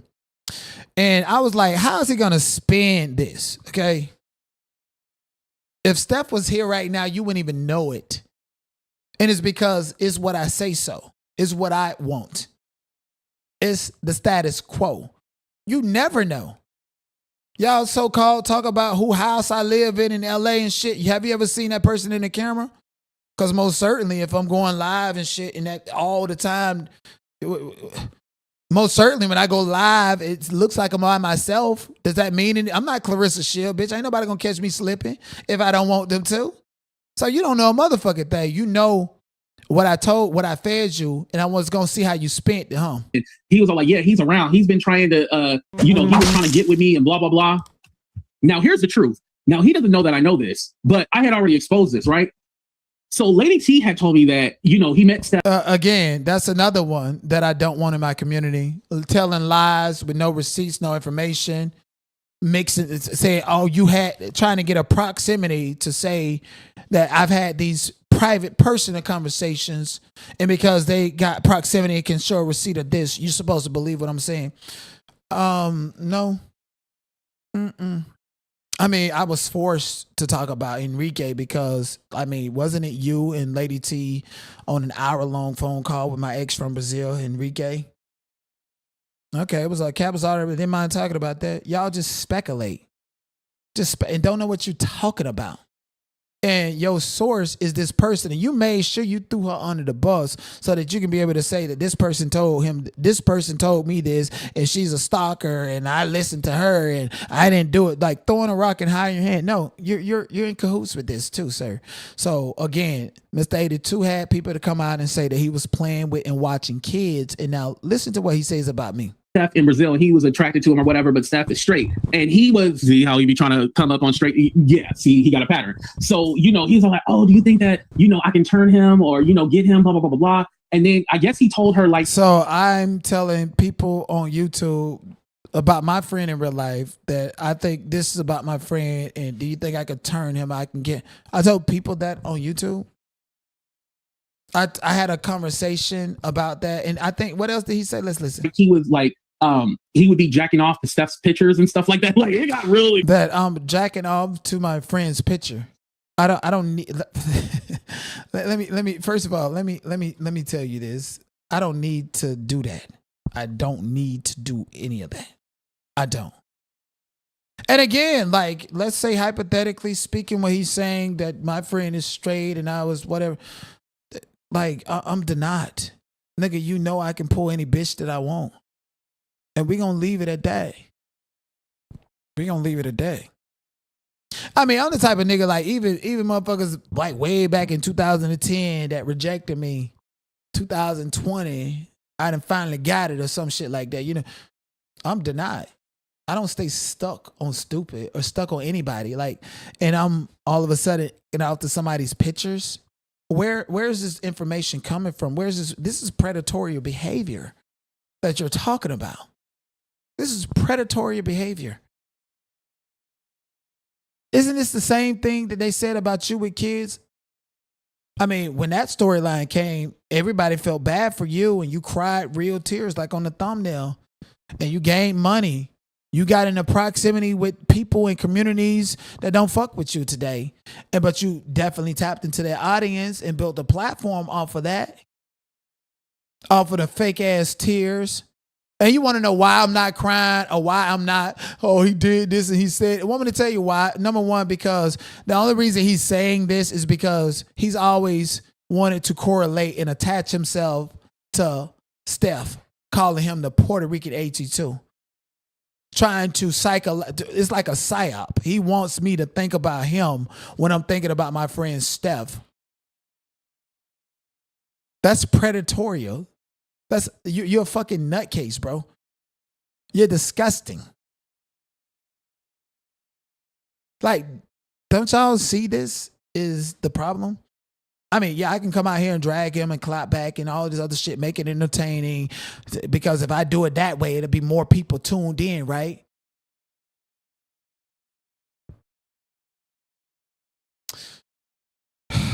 Let's continue. Extreme. Like, I was like, wow. And so when Steph came to see him in LA, remember they had, like, it was something with Krishan or something like that. Well, what it really was is that Donat had got drunk and he was trying to fuck on Steph or whatever, right? Steph wasn't down with that. And so then that's when Steph had left his house. Where are you getting this information from? You mean the day that Steph took a picture with Krishan and I told him not to come on my live stream because y'all was gonna think that there was a conflict and we was laughing about it behind the scenes? I mean, isn't that the same day Looney Tunes tweeted that big bird there, he gonna pop up out of the corner? I mean, that was the plan, but because Looney Tunes said it, we decided not to for that to happen. So where is your facts that I was drunk and I did? Let me tell you something about Let me tell you something about Deny. Deny knows the law. Deny is an influencer. Deny can't be caught slipping, especially if he became famous on the internet by way of inviting somebody from Clubhouse to his house, and then they expose all of his businesses tea. So your basis is completely fucked up. Deny is not gonna be caught slipping. I'm gonna invite somebody to my house and do something to somebody that they don't want to do, or what? Like, where are you getting this information from? Denat is too smart for that. You know, Denat is too smart for that. See, what you need to be worried about is that pap smear that you got, and the fact that you could never count this body over here. Or whatever. Well, the house that Brian is paying for had left his house or whatever and was gone for like 3-4 days or whatever. Then eventually he came back because Denat said that he would be, like, oh, I'm sorry or whatever, right? No, my friend Steph does not do drama. Does not even like to mention, to talk about, care about none of this. And guess what? That's how the rest of my friends are. They don't care about this internet stuff. They don't even know about it. My friend Javon Cirillo didn't even know about a conflict that, a petitioner was talking about. Wrote a declaration and said, I didn't even know nothing about it was going on until we seen this person show up at a bar. I don't discuss y'all in real life. I don't. You don't know nothing what you're talking about at all. And see, the thing about you, Mr. AT2, you got a demon. You're going to hell because, see, you got a demon. I believe with times change and stuff, people say gay people ain't supposed to be gay. I believe it's the promiscuous Jezebel type of spirit within you that you cannot control, that puts you in a position and in a situation to where you can't control your urges not to be a predator. And then on top of that, and I'm going to just say this to you. It's a hard pass from me. And they say I hate everybody. I don't know. Okay, I don't even fuck with black men. And I hate to say that because it sounds egregious. Sounds even more egregious if I say I don't even know how black women fuck with black men. On some Kendra G type of shit, It sounds egregious, but I shouldn't have to. I'm not in the manosphere. My platform is about trending news, celebrity gossip, politics, true crime. And if I don't address these stalkers who are not me and want to attach themselves to me, y'all believe what they're saying is true. This man just called me a predator.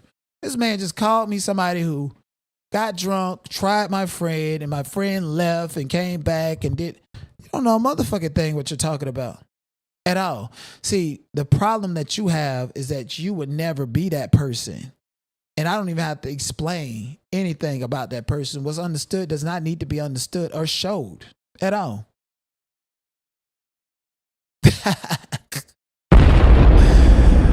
Oh, Lord. But again, this is y'all God and y'all lead again, pap smears. I even did an HPV test. And I didn't know how they did HPV tests for men. Women, I know they swab y'all and stuff like that. But I didn't know. Yo! They had to take a cotton swab and swab my ass to get a sample. Oh, okay. Yeah. We see. We get it, sir. I mean, you claim that you're straight and not out. I don't know if a man, woman, child, according to what they said about you years ago, want anything to do with you. To me, I don't even know why they call you a mammal. That's so offensive to call you a mammal. You're more like an amphibian that just can lay some eggs and do whatever you want to do. Don't nobody want nothing to do with you at all. Man, woman, nothing at all. At least from my perspective in my book. And I wish you well. And I wish you go out there and get your rocks off. It's some people out there for you, but I'm not for you, sir. And I just totally feel like your harassment towards me begs for responses. Your harassment towards my friend Steph begs for affiliation and a proximity. It begs for psychological vampirism. It begs for you trying to destiny swap with Steph. It's really disgusting. And you need to get a grip of yourself. Control that fucking demon. Okay? And there's no resolution between you and I because I know for a fact that the resolution that I have for you, you will never accept it. And that resolution is that I don't with you. And it's a hard pass. And you just cannot deal with that. And so you come out here and find ways to project that rejection onto your audience while playing the victim in order to try to like keep shit going. I don't care about you. I don't. Okay, you want me to say I wish you the best? I do. I wish everybody the best. Want me to tell you why? It's because I wish myself the best. Okay, want me to tell you why you would never get an apology? Is because number one, you're a liar. If somebody is completely just lying or just making up things, even to that extent, I still don't feel like you should attack that person. Let them lie. Let them make their money. Let them make their money. You're still in the closet. I even did an HPV test. And I didn't know how they did HPV tests for men. You know, women, I know they swab y'all and stuff like that. But I didn't know. Yo! They had to take a cotton swab and swab my ass to get a sample. Come on out the closet. But see, you won't even do that because no man nor woman wants you, bitch. And you like to pick at Judge Shady Court when really and truthfully you the drunk hoe. What's up, everybody? It's your girl, Twinkle. Twinkle, twinkle, little star. You know, I'm just here right now. You know, he was in my bed. I just had sex with him. Yeah, I just had sex. And the girls are mad. And Wendy, they mad. But, you know, I just wanted to get on here real quick, Judge Velvet, just to tell the girls, why you mad? Yeah. You know, they always like to talk about you, my man. And Sharita, I don't even know who you are, but stay away from my man. Because Calvin is mine, and he gonna be mine forever. Twinkle, twinkle, let us stop. And most importantly, an apology is for you. Apologize to yourself. Apologize to your root chakra because do not want to come in. And apologize to you. Get a grip of yourself. Most importantly, the only thing that I can tell my supporters to do to support you wholeheartedly, matter of fact, let's you know, because I am T'Challa, regardless of how many days, nights, and hours he had me on his wall and telling y'all he was obsessed with me. Y'all pretending y'all didn't see him have my first intro on his motherfucking wall. Okay, we gonna show him grace. Okay, we're gonna pray for him. Okay. Father God, in the name of Jesus, I come to you right now with Mr. AT2, Mr. AT2. Please give him that reverse Benjamin button or whatever that you need to do to make him find somebody that he feel like that he can be with and somebody that's going to claim him because it ain't me, Father God. I rebuke his spirit in the name of Jesus. I rebuke him talking about people and comparing himself to people that he know I love until fucking death because that would never happen with him. I rebuke him crying his tears on me and blaming me for all his problems. When his auntie and them said that they never rocked with him. Father God, thank you so much for Elaine answering that phone, being as naughty and nasty as she was and don't want to talk. She still gave us vital information, said his father, don't nobody deal with him over them. I want to pray for the uncle. Hopefully he don't smother him with some pillow. I guess he reversed Uno on that plan when he found out that his uncle does not own that place and that is rented because some Asian people want both of them punks up out of there, okay? Father God, bless his cousin. His cousin that got beat up and they gave him club feet and he peeled off in his auntie vehicle. Bless his auntie so she can get her some money and not buy some alcohol but get her vehicle fixed. Bless everybody. Bless his ugly ass sister. Maybe she can get some plastic surgery. Okay. Look like somebody decent. Bless his bum ass brother who can't even slang it or whatever. Bless him. Go ahead and just, let him find somebody that's just going to floss him out with a pipe brush or whatever the case. Make him find some love or something. And most importantly, God, please get rid of that Jezebel spirit up out of his motherfucking face. Okay, I am T'Challa, and if anything, he want to be Storm Monroe. You mean Aurora Monroe? I am T'Challa. Hey, what's up, YouTube family? It's Denot. I got big dreams to see the world and do what my heart believes. Everything ain't what it seems, so I'm here to tell you the truth about pop culture, hip-hop, and some of the most toxic shit across the web. Forget Charleston White. I'm the one. Like it or not. Better subscribe to my channel and like this video, because I'm not gonna stop. I am T'Challa. T'Challa. Hey, what's up, Deanna? I ain't seen you in a while. What's up, Adele? What's up, Andrew Taylor? Libby Savage. Okay, we had to take some trash out. Shout out to y'all. Make it Wayne, if you love your girl. Make it Wayne up in here. Love y'all. Appreciate y'all. Yes, indeed. Let's get to some real trending topics. Okay, a Tyson Foods off of my grocery list after an ex-Tyson employee speaks out about what she alleged went on inside the chicken factory. Was it before or after you got fired with the goddamn bunted on? Worked second shift, and I saw a lot of crazy shit. You can go to work drunk. You could go to work drunk off your ass. Everybody there except the older people were drunk. Yes, down to the meat. I knew I wasn't going to work there for long when I told that little dumbass supervisor, he was younger than me. When I started working at Tyson, I was 23 years old. My supervisor was younger than me, so you know he was stupid as fuck. Anyway, I told him the meat was green and yellow and pussy, and it had holes in it, like deep holes. That's cancer. So when we showed that to our supervisor, I was like, run it anyway. If you got cancer and you ate McDonald's or wherever Tyson Foods distributed meat regularly, it was probably the motherfucking meat. I ain't lying.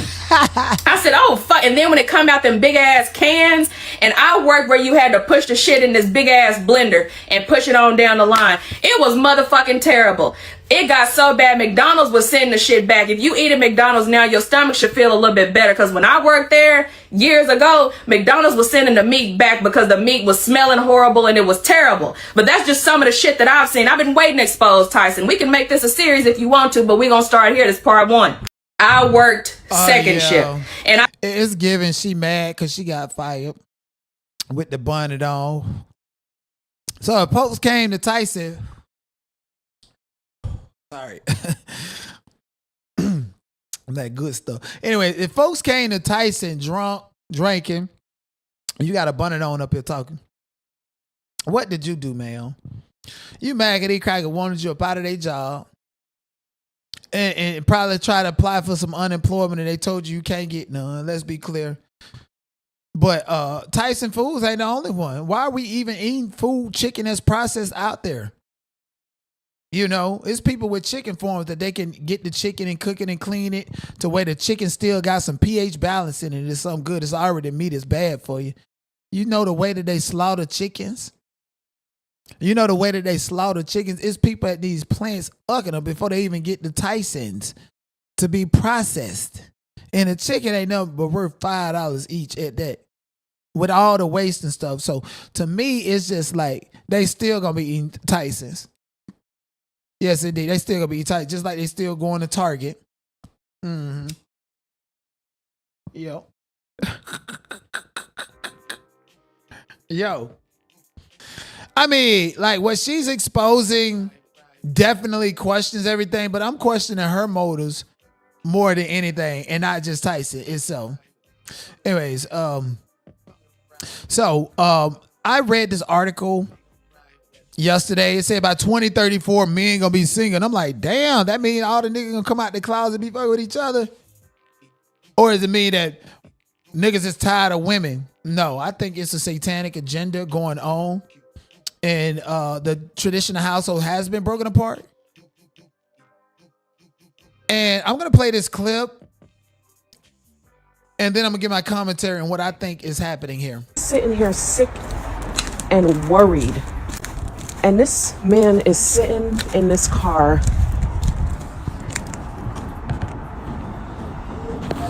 Really? Really? Really? Seriously? Seriously? Why are you sleeping in the car?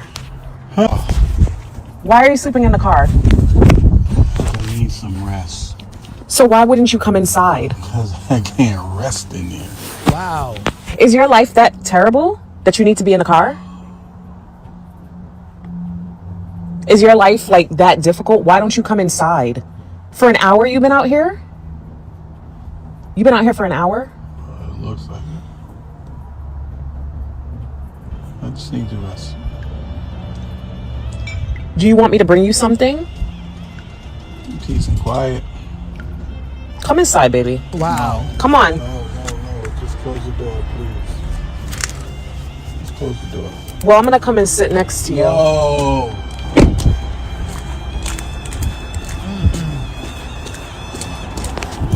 Yeah. Did you just lock the door? Yeah. This Open the door. Open the door. I'm sitting here sick and worried. And this man is Like, I ain't even gonna lie. This is fucking bullshit, bro. Like, my scenario is he's got some side piece going on that he cheating on his wife with and don't want nothing to do with her. That's why he ain't even willing to go in the house and tolerate that mouth for, a little bit, then beat the brakes off her. Okay? The nigga ball sack's empty. He putting in extra hours and sleeping outside in the car. She don't know he cheating. And you causing all this chaos, drama, and confusion. He said he ain't dealing with it no more because he got somebody else that's not bringing that in his life, the chaos in his life. And honest to God, minus the extraterrestrial demons that people got, men cheat a lot because they don't feel like dealing with the drama that follow behind actually having access to it. Honestly, this is a toxic situation. To me, it sounds like he's ready for a divorce or he's hiding a secret that is ultimately going to lead to him getting a divorce. And he's such a narcissist and won't be honest with this lady. Baby, I fell out of love with you. I don't like sleeping with you. I don't like the smell. You done got a BBL or some shit that's going on where he don't even want to come up in his house. She said, is your life that horrible that you won't come in the house? She could be a crazy ass bitch too. Somebody that caused all the drama and shit, putting a camera in this man's face because you scared he gonna be triggered by your presence because of the shit that you did when the camera was off. Man, people are electing to be single as fuck. Let me tell you something, man. Listen, before y'all getting married or before a lot of y'all got married, y'all and people should go through a stage to where they on prep, even women taking it, and they just knocking out a bunch. Niggas go through that shit a lot before you get married. So you know what it's like to feel rejection. You know what it's like to get with something that you actually want and to appreciate it. And it's not based upon like a social status or some type of pressure. Or kids at that, nigga. Let's be clear. This man is tired as fuck and don't even want to go in this house. I'm interested to figure out the ins and outs of their relationship. So let me know if you guys see more about this. But again, I don't want to solely put the blame on her. But it did seem like she was antagonizing him. And I can see a lot of people in a manosphere saying that she is the problem. I'm going to follow up on that. Moving on to a Blueface boxing match. Obviously, a lot of people was in the building down in Miami. Shout out to my homie, my nigga, Raul. Damn, Raul actually looked like Steph too, by the way. Girl. Oh, the wrong one. He was in the building. He's a streamer and stuff like that. Met him at TwitchCon. And, he actually was there in this video. I'm going to see if you guys can see what I'm talking about. But anyways, Whack 100 crashes out because Neon was allowed before him.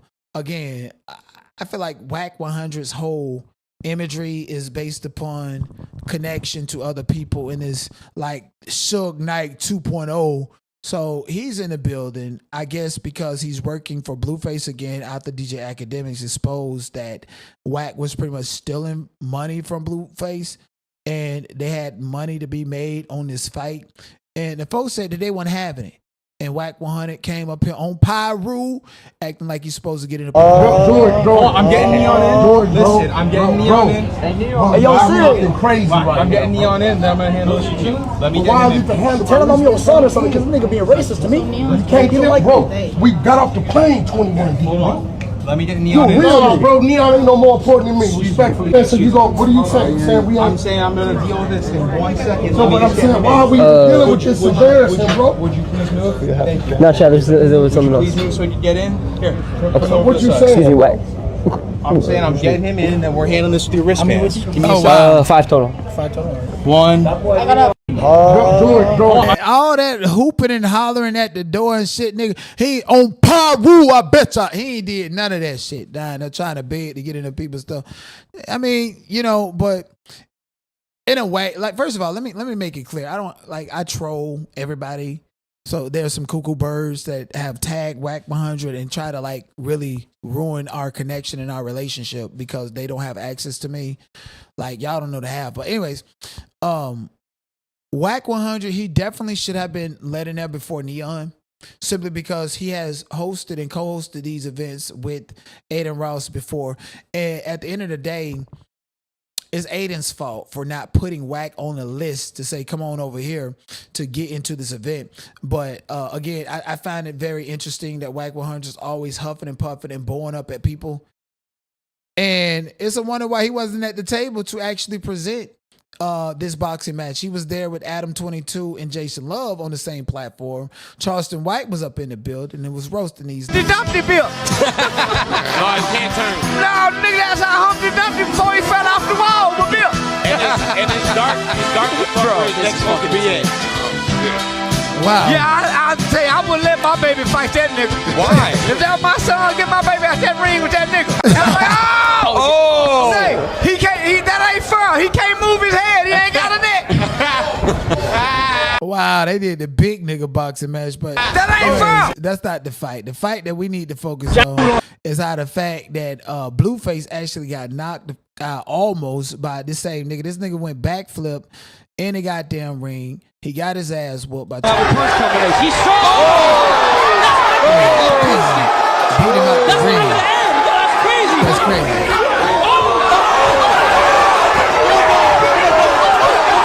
But they're not even in the same weight class. Let's be clear. They're not in the same weight class, but Blueface signed up for it. You know, I guess it's more like exhibition. I will say that, but Blueface, for you to be out here like on Schoolyard Crippin', have Hood Bino and Top Hat 33 and these niggas looking for you and lose to a big ass nigga like this and make up every excuse. If he wouldn't score that in a unanimous decision, I give it 4-2. I probably won't get back on brand risk because you tampering with the bets. Never that. You don't have a punch combination. He's strong. Damn, Jonathan, the ring.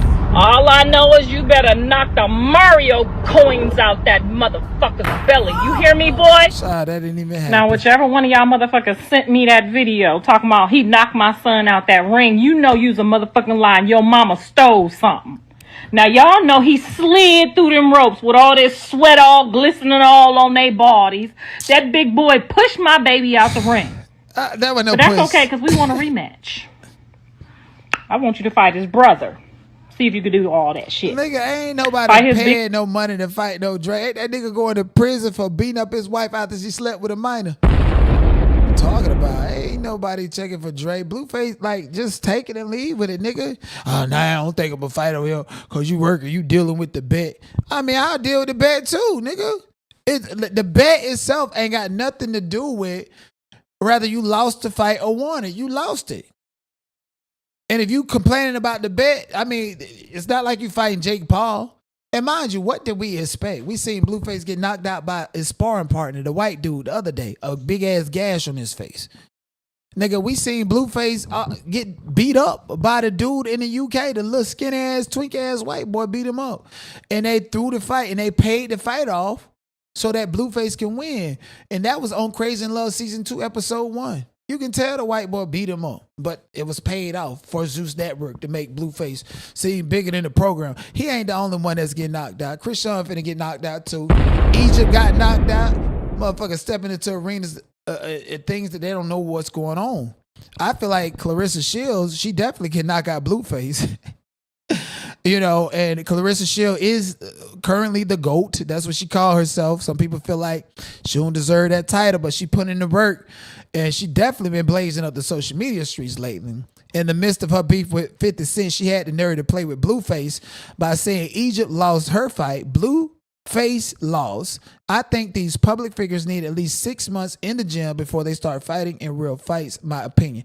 I absolutely agree with that opinion, and definitely she has authority to speak on it. I mean, this is the same one that don't get smashed 6 weeks before a fight, or was that a lie too? We're gonna find it out, but you know, I'm definitely waiting for Blueface to clap back at her after these receipts then came out. Pap don't want you. He's upstairs not eating your food. He throwing your food in the toilet and flushing it, girl.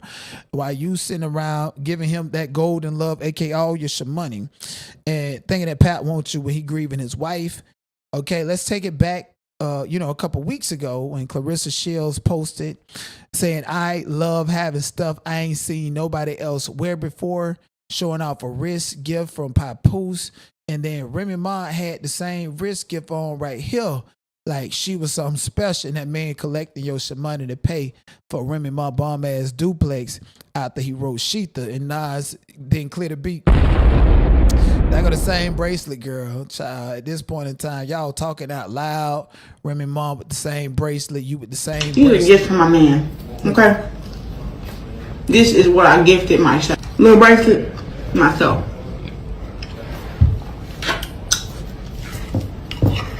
And look at her eating that box Chinese food. You know what? I'd rather eat from Miss Netta than Claressa. Sean! Yes, indeed. This is what I gifted myself. Ain't Papoose and Claressa giving Charles and Miss Netta? Like, tell the truth. Ain't just giving that. Let me pull this shit off of my feet, honey. It's definitely motherfucking getting both of them cheating on each other. Then she had the nerve to go live yesterday. We went over it, and I posted this on the clip that I saw of her. I posted it on X, and it's going viral. This clip has over 286,000 views on it, and the comments are tearing her up. I almost feel bad for Claressa, how them comments are tearing her up. So she showed the messages about the dude. First, she don't know him. He's a stalker. And then now her best friend in contact with him. And then now she's showing messages from 2024. But mind you, just last night before she slowed these messages, she put it on disappearing, huh? They say all men's are dogs. We felt bad for you and thought Pat was upstairs grieving his wife while you downstairs eating that badass cooking that you do. And that you so innocent and don't nobody want you, but you been creeping out on Pap too, huh? That's sad. That's sad. So this dude been clout chasing since he tried to tell the Geisha black girl, tried to fucking tell her that me and him was a thing. Back then. I checked him back then. So when I realized that his page got all this stuff about me on his page, I hit him and said, hey, yo, delete me off your page. Delete me off your page. It got too many pictures, too many videos, and it just look weird. Take me off your page, right? He all like, it's gonna mess up my 3 and 3. It's gonna mess my pictures up. What? So now I got to go to my DMs because I'm really confused about. I know for a fact I told this dude, I'm not interested in you. I know for a fact. So now I got to go to my. Now Claressa got to turn into the bad guy. Here we go. This goofy. I'm going to take it back to where this shit started at. Boom. All right. I'm going to have to put my camera for this one. Because what? Is this boy dumb? Okay, Maserati. Take me off your page. You got this video. Whatever these pictures was, take them down. He took them down. It messed up my page. Everything is lined up by 3s. Okay. It's not that serious. You have your videos on my page and don't nobody feel me and you together. All I ever did was show he begging to not get these pictures taken down. Excuse me, bud. I'm going to report it if you don't take it down. Make you 2 other posts and replace them. Take me off your page. You gonna mess my page up. Whatever that fuck that means. Now you never said you had a boyfriend and you know it. I took it down. You know, I 100% told you I had someone. You didn't. You already confirmed it in our text. What if I said, what if I get a boyfriend? What you gonna do? That's what you say. I said, I told you I was in love with him. Who is him? Pap, you idiot. And look at all these So text what are you messages. talking about? And this is you somebody told she me don't that, know. and that's why I went back and got with my girlfriend. So why you mad? I'm not mad. I don't give a shit about what you do. You hurt me first. Don't post me on your shit and you got your women. I'm happy for y'all. I kicked it with them on Christmas because you was with Pap, which is great. I spent time with you even though you crushed me. How can you crush someone with something I already told you? Bud, you gotta stop. I was still crushed. You crushed your own feelings. You told me after the internet shit, you didn't want to accept the truth. The day after, before that, I had no clue. He say, I told you before when the internet stuff happened, you was just mad that it was him. I never told you who I was with. I just said someone. I don't care about him. In your brain, that meant no one. Of course you don't. In my brain, you're who I care about. Stalker. Till I see a ring. She said, he said, in my brain, you're who I care about. Stalker. And then she started reading her own message. Listen to what she said to him about her being in his brain. Basically, he said, I care about you and I love you. And then she says until she meant no one. Of course you don't. In my brain, you're who I care about. Stalker. No, baby, you pushing the narrative when you called that man a stalker. Because what did you write after that? Till I see a ring, I don't care what you're talking about. This is me telling him, you slow as hell. I know how to treat a woman. Man, I told this nigga no means no, nigga. What the fuck else do you have to say? What else do you gotta say? No, ma'am. No means no, nigga. And I'm getting treated beautiful over here. I'm happy y'all believe in fake text messages. I believe in me. I know how to play my position. There is no part to play.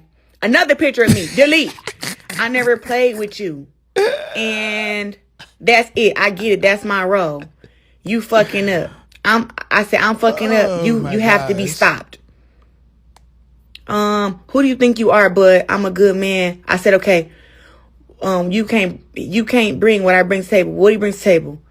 All this stuff he say, blah, blah. So you just asked him what, so he said, you can't buy what I bring to the table. She says, what do you bring to the table?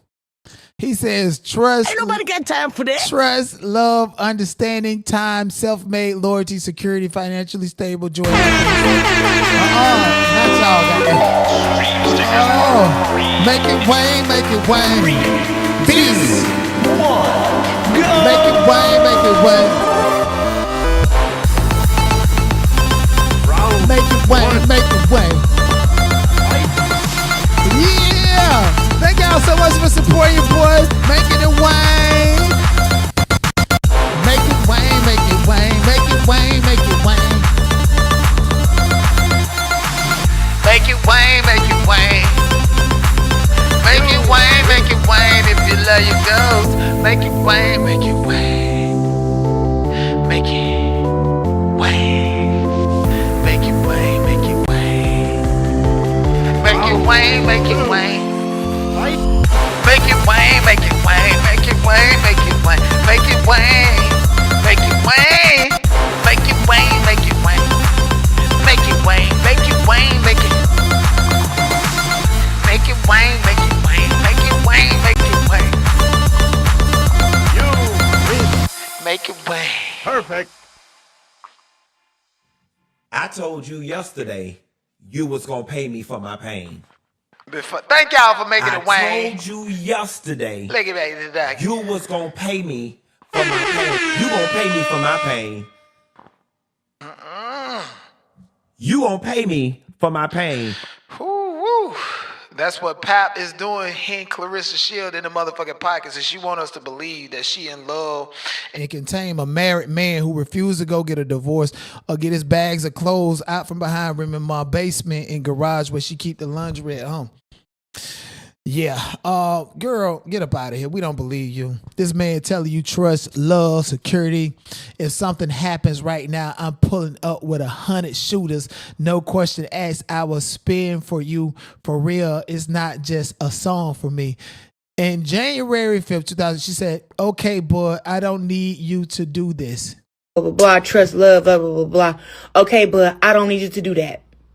You see how she said blah blah blah, trust, love, and blah blah blah blah. No. Read the message. I'm a good That nigga sent you an essay. man. I said, okay, you can't bring what I bring to the table. What he brings to the table? All this stuff he say, blah blah blah blah, trust, love, blah blah blah blah. Okay, but I don't need you to do that. Man, if somebody don't get this man off my motherfucking 50, your boy lied. Stop lying. You lied. Okay, and now 50, you're going to get sued for lying and telling everybody with your. Now I'm finna go to 50 page with your big blockhead ass. Stop lying, Claressa. You caught up. Man, these comments was eating her up. Why she ain't just block him? Messages went on way too long, unrelated. But do your research. She knows you're messing with. People basically don't believe her. They say she's the problem in this, man. There's so many comments on this video. I ain't never had as many views on Twitter. 300,000 now. So, people are leaving their comments. And Claressa Shields, you're losing this battle right here. And again, this is what happens when you with a married man. Karma's gonna get you some type of way. This is a married man who has been in a public marriage forever. You think this man is gonna leave you? Excuse me. You think this man is gonna leave his wife? The perfect time for Papoose to have left his wife is before he had a biological child with her. When she was in prison, he was still holding it down when she was in prison. He was still with her. He might have did his dirt and messed around with other women and stuff, but hey, so be it. So in a sense, Papoose is typically used to loving Remy Ma, even if she's not able to be there in his absence. And I just feel like every time he upstairs, he texting her, he talking. And Claressa Shields knows this. And I wouldn't be surprised if he know that she's creeping out on him as well. Again, he's a married man. He's a married man. Claressa Shields wants him to divorce Remy in order to marry her and or put a baby inside of her. She just said that for her birthday. You at the tip-top premium of your career and you worried about this man getting you pregnant and having a baby with a married man. At the end of the day, it's pathetic, the relationship she has with him. It came out that Papoose is $300,000 in debt with the IRS. Fuck wrong with you. Even Lauryn Hill is in debt $900,000. Is she gonna go to jail this time or not? IRS is not fucking playing. Who's gonna pay that? Claressa Shields would pay it. Remy Ma ain't paying that shit. Again, she want him to come and get his clothes from the back door. She don't even care. She faking it for the internet too. Because she cheated on him first, and then he stepped out with Claressa Shields. So, she getting the same bracelet and stuff. Remy going live, talking about his clothes is right here. Come and get. That's her way. A bird calling that nigga to come on over there and get him some of that. You know what I'm saying? Y'all know what it means. Anyways, moving on. Like, I'm torn between the situation of this customer who went to Tina Knowles' Gumbo Seafood Stationery Workspace, ordered gumbo, and, did a video that has gone extremely viral criticizing Tina Knowles' gumbo. And this video came after somebody went viral online for saying that they ate Tina Knowles' gumbo and they were pretty much, vomiting and told people that they had to go to the hospital and nobody to go. So, black people still going. They got to go and see what the smoke about and what their speed about. And so after somebody said that they was poisoned, these people want to go keep playing with Tina Knowles, saying she a witch and this is just the stew pot and she feeding people the curse or whatever the case. I don't know. And so now it's becoming a daily trend for people to go to Tina Knowles' shop to film her and this man ain't even got no ticket to be in line to get him a pot of gumbo. He just filming Tina Knowles right there. She's like, what are you doing? Ain't nobody on camera. Huh?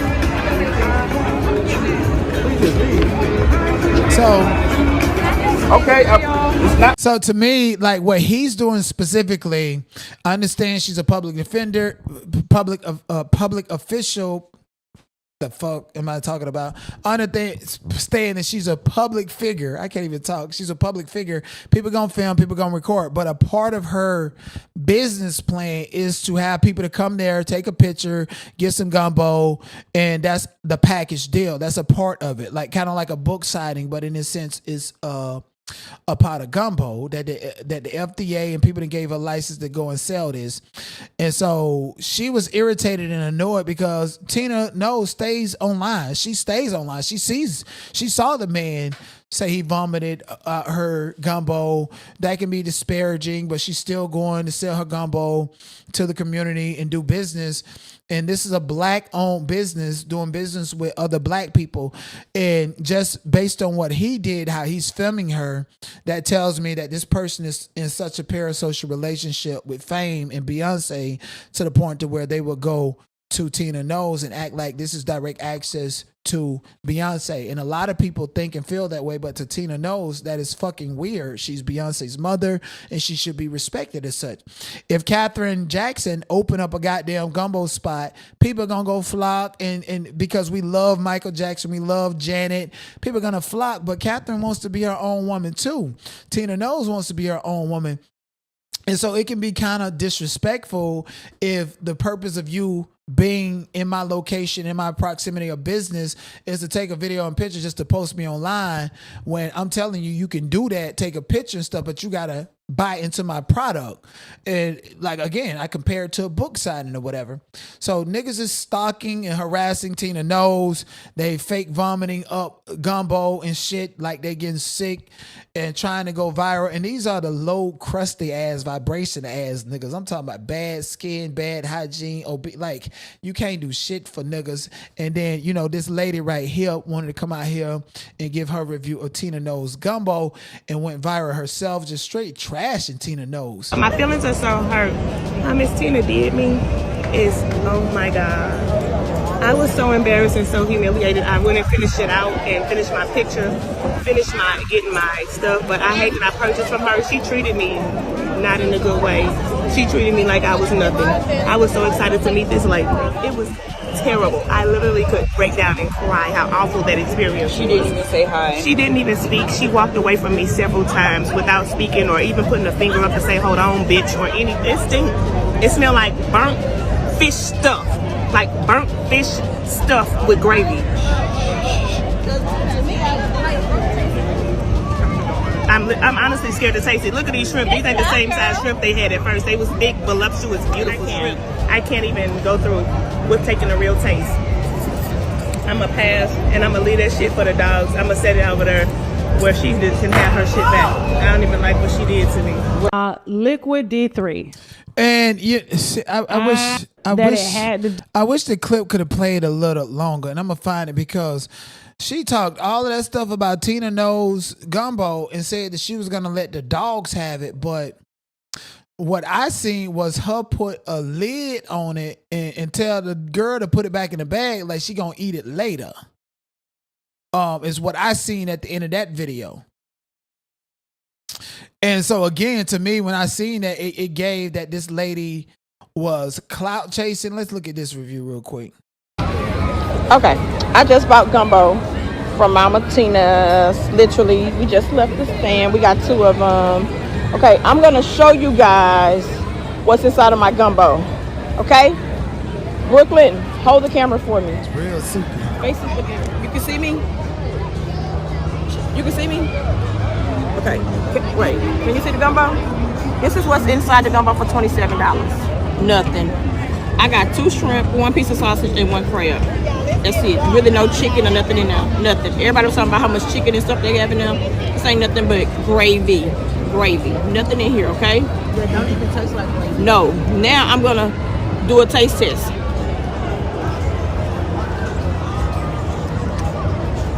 Oh my God. This tastes like water that they added some. You know the seasoning for noodles? That's what it tastes like, the noodle juice. When you leave the water in your juice on your noodles. Y'all, this is a disgrace. Everybody was talking about this so good. Nothing is inside of here. I don't know where y'all getting this from or what, but there ain't nothing in here. Y'all wrong for this. Literally, no meat in here. I'm so sorry. This is why when people get into positions, black people specifically with money, and get back to the number of niggas complaining. Not y'all treating Tina Knowles like y'all did Joe Nelly. My PayPal, mods, can y'all post my PayPal? Somebody said that they got some money for me. When you gonna pay me for life? I told you yesterday you was gonna pay me for my. Yeah, my Cash App is what is it? Well, my Cash App is on the screen. My PayPal is there too. I greatly appreciate you, cause your boy definitely need it. You know, unbeknownst to these motherfuckers, I'm living my best life these days.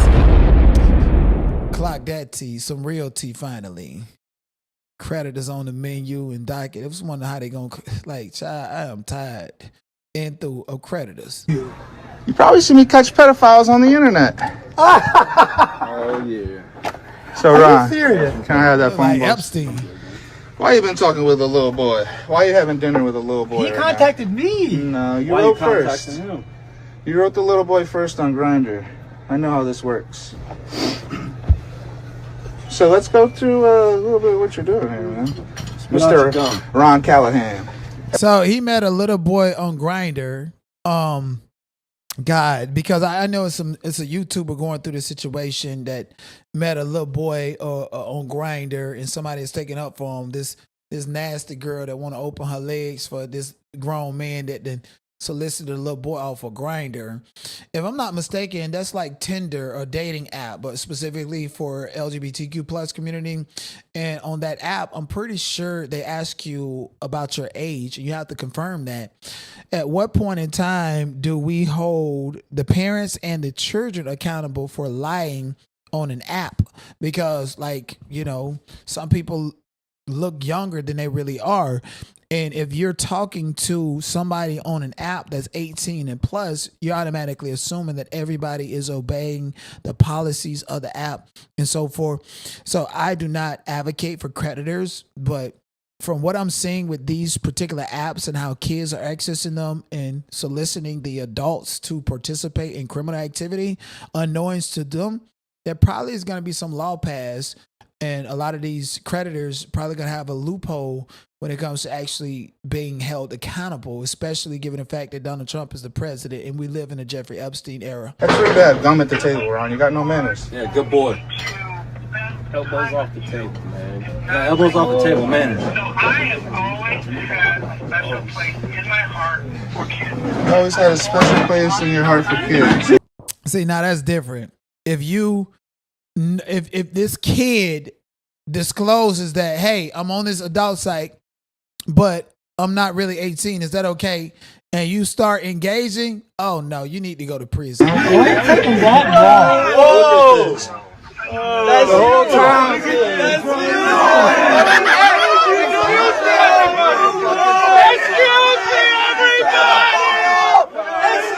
me, everybody! This guy's here to be the kids, bro. This man's here to be the 14-year-old boy to fall in love.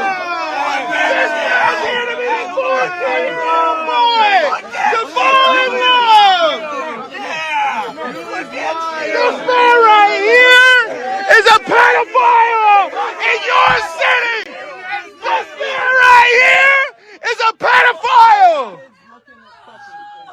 Fremont, Ohio, we like pedophiles? Hell no! Get the fuck out of here! You're a pedophile. You're hearing me a fucking minor. Cops are out, but they protect you. Hey, I think Janet's seen what's happening. Relax, brother. Bro, relax. Hey, police on the way. Ron, what happened, boss? I bet you is. Why? Because you're a pedophile in Fremont, Ohio, and we don't like it. And that's Fremont, Ohio. Oh my goodness. Let him see, buddy. What's up, brother? What's going on? You here to meet a 14-year-old boy? Why? What? Hey, let him talk. This is the talking portion. Let's hear it. Why? I don't think anything's gonna get low. Drink that. I ain't no cop, bitch. I ain't no cop. Drink this. Drink. Come on, man. Come on. Excuse me, everybody. Ron's here to be the 14-year-old boy. Let's hear it, buddy. Ron Callahan. John. Ron John. Damn, the whole community. Look at this. Damn. Look at this. And we Hell yeah, my boy. Thank you. God bless you. God bless you. Thank you. Yep, he got just what he need. I wish y'all treat them like that online, even if they grown, how they just be hounding and harassing people and shit. Whew, that's crazy. You know, we've enough about talking about creditors all night. On the goddamn docket. Let's talk about something intellectual. Now, y'all know, like, I tell y'all the tea way before anybody else online, because I got the smartest, most intellectual opinions, and also because, you know, I be having the inside details. Over a year ago, I told you guys about Lemon Pepper, Linnell Plummer, his father, and Zeus Network. Matter of fact, it's been fucking 3 years ago, I told y'all that Zeus Network was owned by an elderly Jewish couple that I met at the Wardolph Hotel in Beverly Hills. And when I met them and I realized they was the owner, I was like, oh, this is some APAC shit. And so I guess people are catching up, like Amanda Seale just spoke on it recently, but y'all be years behind you, boy. That's Lemuel. What's his name? Lemuel Samuels, who jacked the Zeus Network out from under some folks who had created it. And then it got a bunch of money put into it because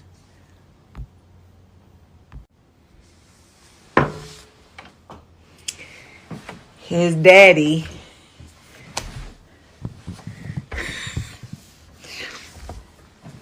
is a black bishop in Israel. I said all of this 3 years ago. Do y'all understand? Everything is a lie. I'm going to bed. Look at that hairline. That hairline is a lie. I'm going to bed. Was he called Blueface because they like the color blue? Oh, no, it's because he in a gang. Anyways, like, again, that's old news to me, new news to y'all. That's why y'all got to hit up your boy. Y'all should be supporting me because I'm telling you, I give you the information. A critical thinker. And when you're a critical thinker, especially on social media, you be delivering information and talking about things way ahead of time.